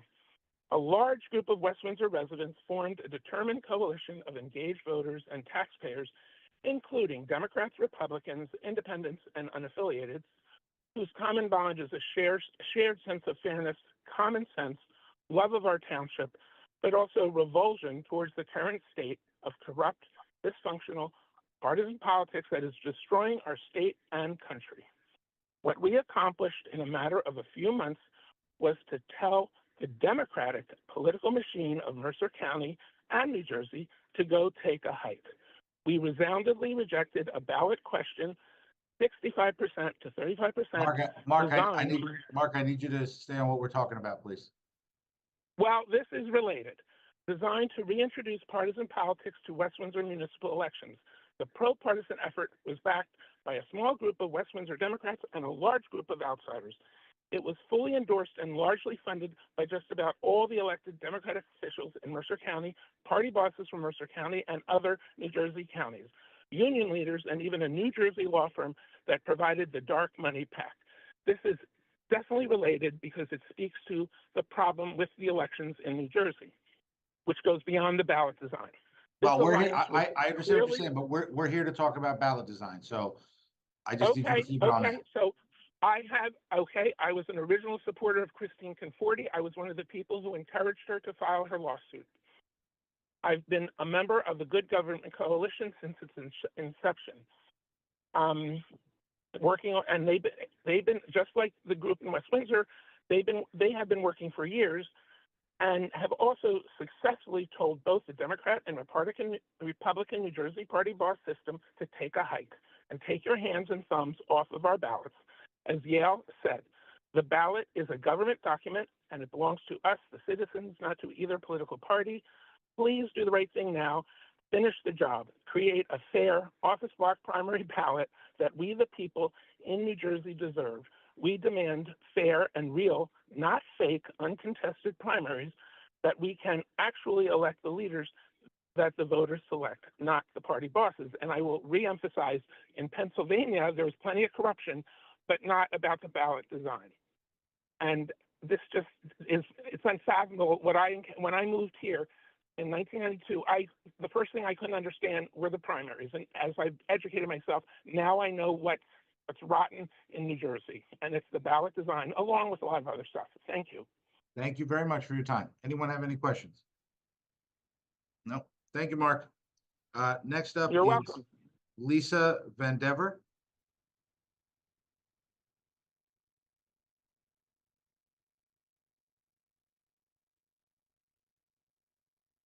Lisa? No? Okay. We'll go, Christopher Emrich. Christopher is not registered to testify. Okay. Next up, Andy Weiss. Hello, There you are.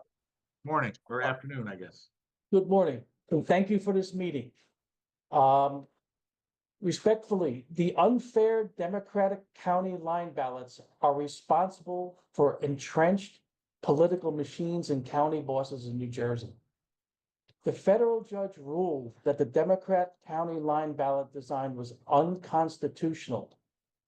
New Jersey Attorney General Matt Platkin also believes that the Democrat county line ballots are unconstitutional. Senator-elect Andy Kim is also against county line ballots. I also believe the county line ballots are unconstitutional. I believe that the Democrat county line ballots are deceptive and create the worst Democrat Party political machines and county bosses all over New Jersey. Democrats cannot win on ideas and use deceptive and unconstitutional county line ballots to create brutal political machines and county bosses that stay in power for decades. Democrats design unconstitutional deceptive county line ballots to gain an unfair advantage and create brutal Democrat machines and keep county bosses in power for decades. The unconstitutional county line ballots create Democrat political machines and party bosses that ignore the people and treat us like the enemy. Mr. Weiss, I need you to keep it on the ballot design itself, please. Thank you. Okay. The unconstitutional county line ballots have destroyed our quality of life in New Jersey by creating authoritarian Democratic political machines and county bosses that are cruel and ignores. We need honest elections and to remove Democrat county line ballots forever in New Jersey. County line ballots create entrenched Democrat political machines and party bosses for decades against the wishes of people. Authoritarian Democrat county bosses and political machines need unconstitutional deceptive county line ballots to stay in power. No more entrenched Democrat political machines and county political bosses. County line ballots are terrible for democracy and need to be permanently removed. We need clean and easy to understand ballots without an unfair advantage. Democrats should spend their time in actually helping working people instead of creating deceptive county line ballots and corrupt county bosses. Thank you. Thank you, Mr. Weiss. Next person up is Ms. Jerry Generone. Jerry is not registered to testify.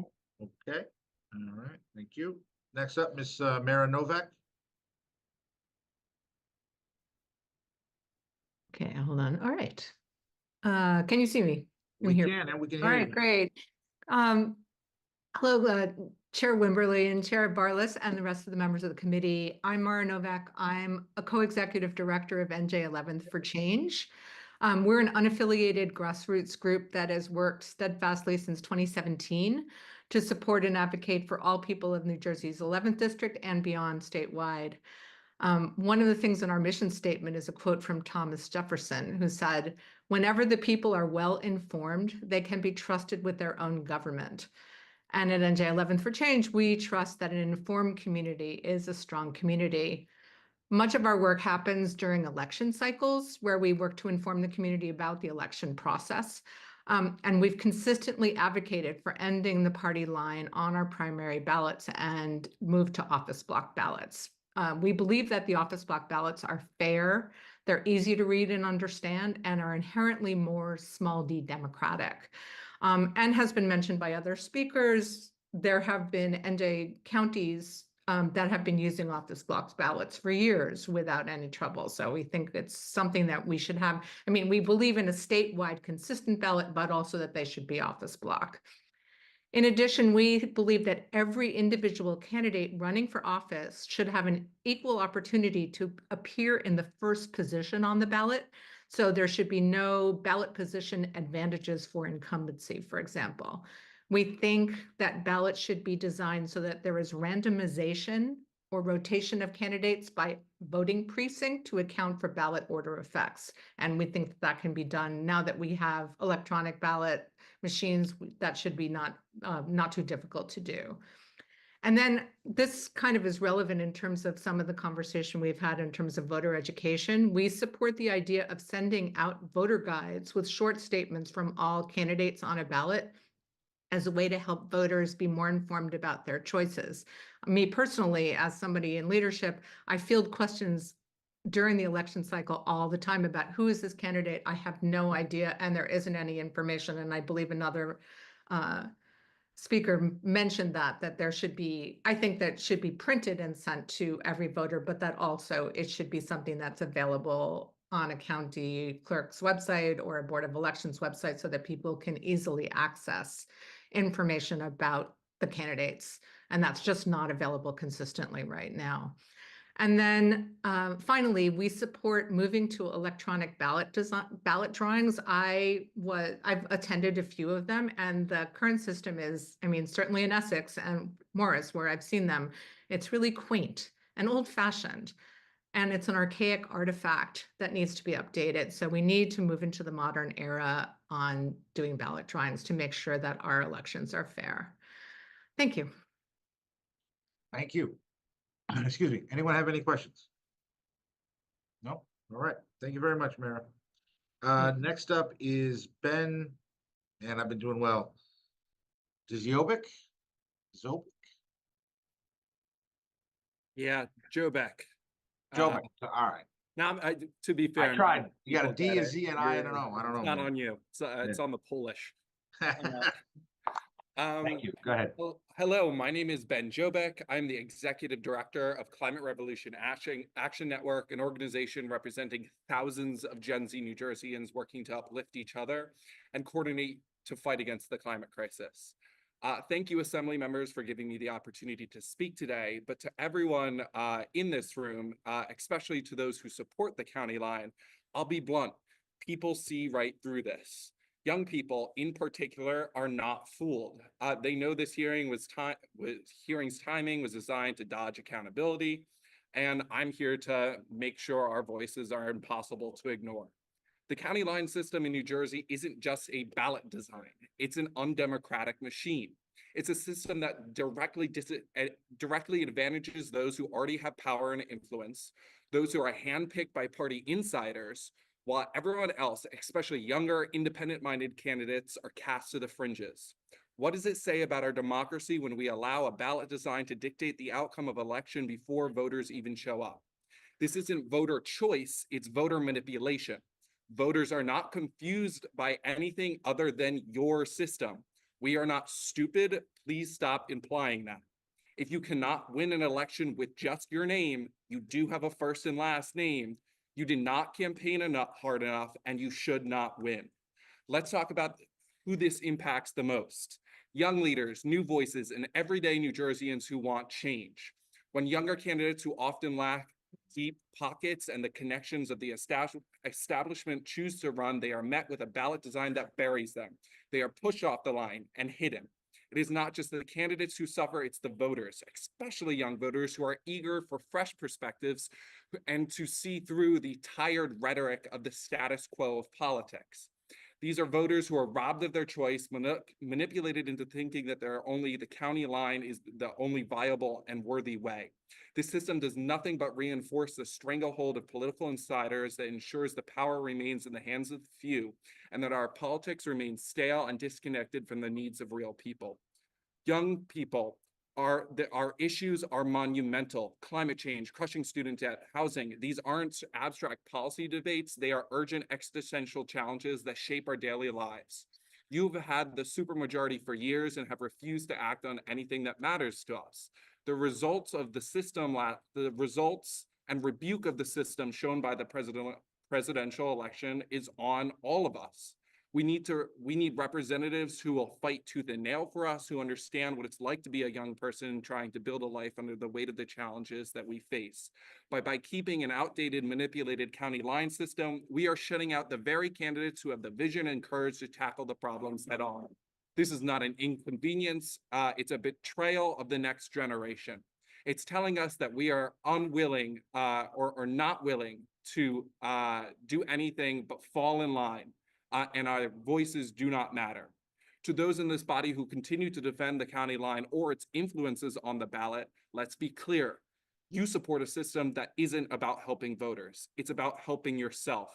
It's about holding on to the power and shutting out anyone who might challenge it.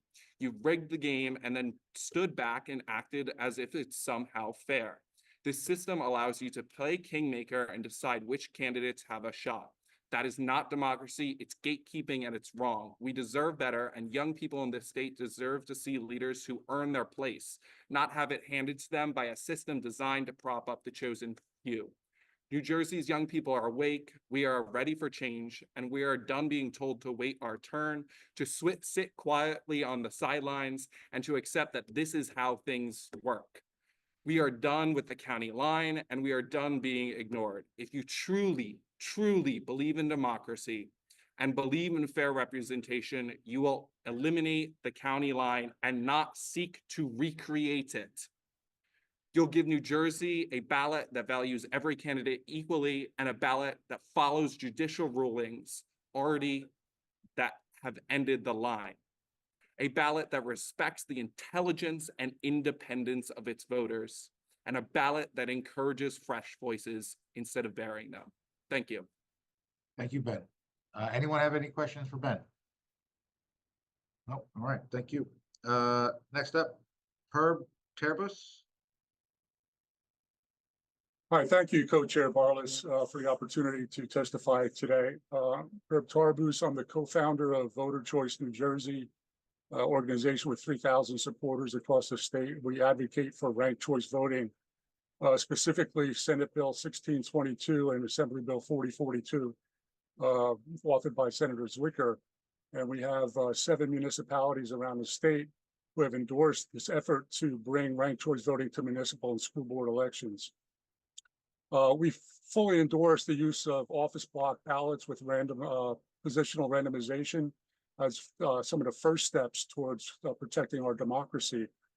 Picking up on something Yael said earlier, the ballot itself is the mechanism or the artifact by which voters can express their opinion to the government. And let's take an example of where it falls short currently.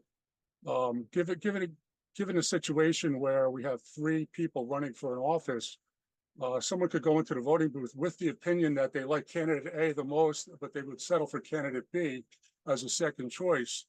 The current ballot does not, there's no way for that voter to express that opinion in the voting booth at this time.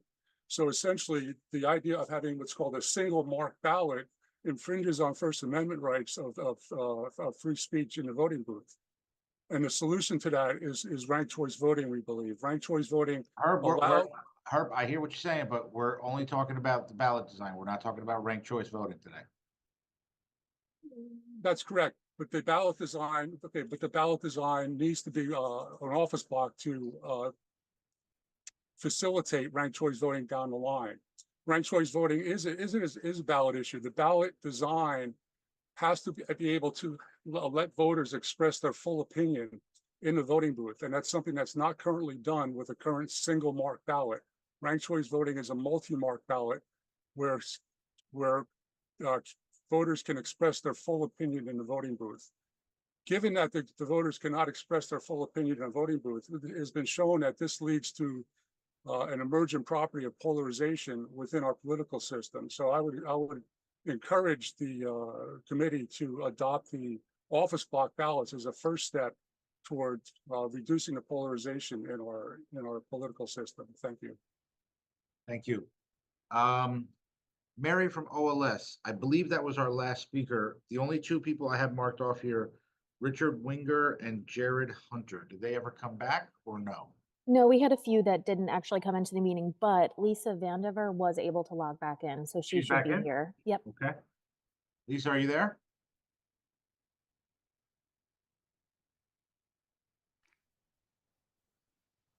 Yes, I'm here. Hang on. Great. Floor is yours. Okay. Let's see. I'm a co-leader of the progressive grassroots group, Indivisible Railway, and I've also run for local office before, but today I'm speaking as a voter and a constituent. A resident of Union County, New Jersey for the past 2 decades. I've also had the experience of voting in a few other places, Chicago, New York, and in my original home state of Oregon. Took me several cycles of voting here to fully comprehend what made the New Jersey ballot so baffling and distinct from any I have experienced before. That difference, of course, is the county line. And I'm taking my jumping off that we're just going to have to switch to office block style of ballot. It shouldn't be that difficult to come up with a suitable template for New Jersey, since every other state, except for a few examples, use the office block ballot template. I would point you to Oregon, which uses office block for all of its elections, including both primary and general. If you look at a recent example, and I'll include links in my written testimony, you'll see several key attributes that make it simple for the voter.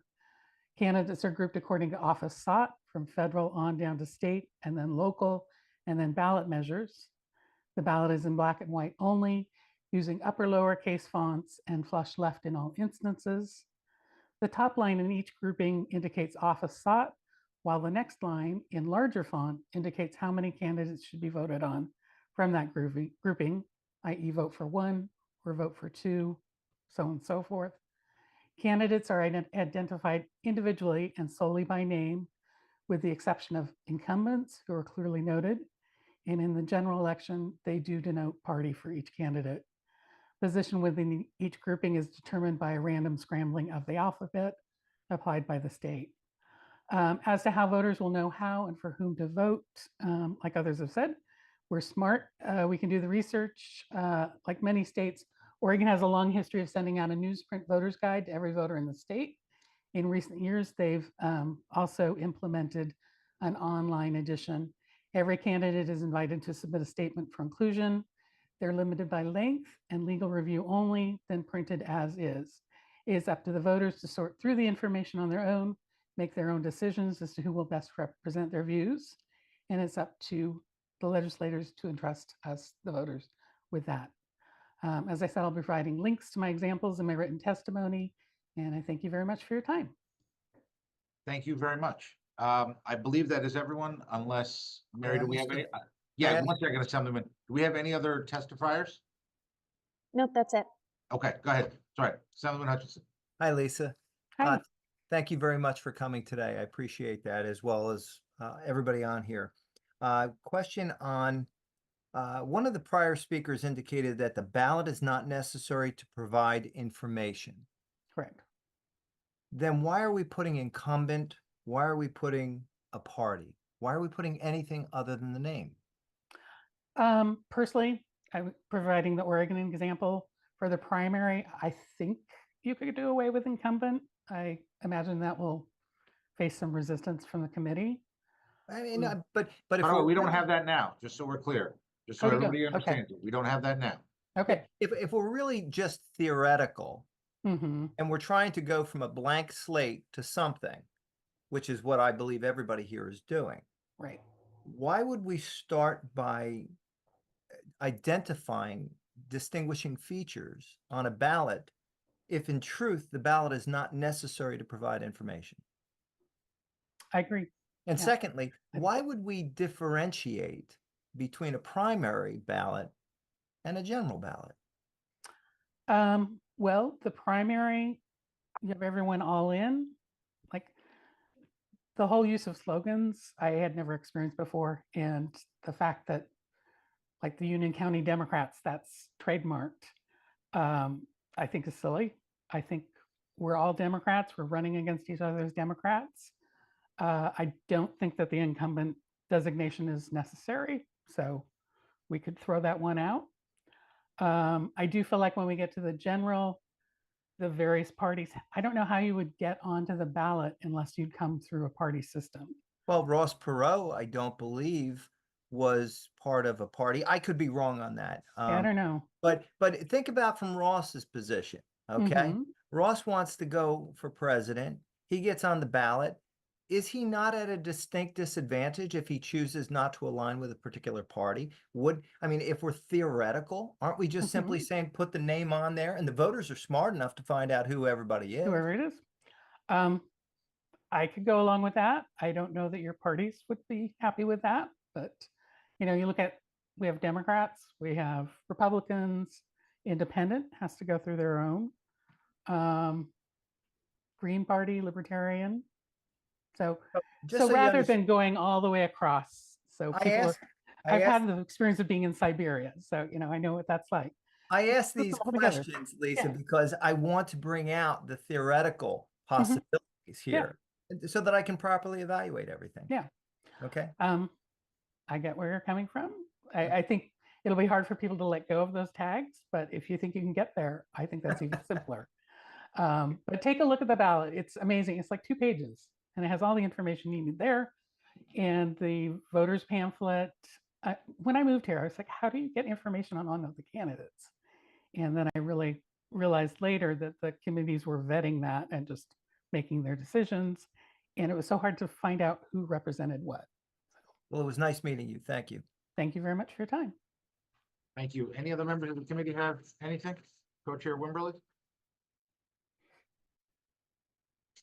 No, Co-Chair, I think another day of great information, and I love the fact that the residents are having some input, and they will have other opportunities. I think that's the key. I think one person testifying saying that they didn't have ample time. Well, November 12th, we'll have the information out for them. And as you stated before, we are working around the state of New Jersey, not just staying in Trenton or virtual, and we also working around time constraints for our residents so they have an opportunity to testify. Absolutely. And on behalf of Co-Chair Wimberly, the rest of the committee, and myself, I just want to thank everyone who participated today, whether you're still here or you spoke and you had to get off because you had other time commitments that you had to get to. This was a very informative and useful session. I think we got a lot out of it, both from the general public and some other professionals who have been a part of electoral processes in our state. And I think this hearing is the second one, and it will continue to help grow and shape and mold how we figure out where we will hopefully end up one day when legislation is ultimately decided to be taken. So I want to thank everybody for their time and their participation. Members, anything else? If not, good of the order. Thank you. Have a good everyone. day. Have a good day. Thank you, Assemblyman. Thank you, everybody. Thank you all. Thanks, guys. Have a great day.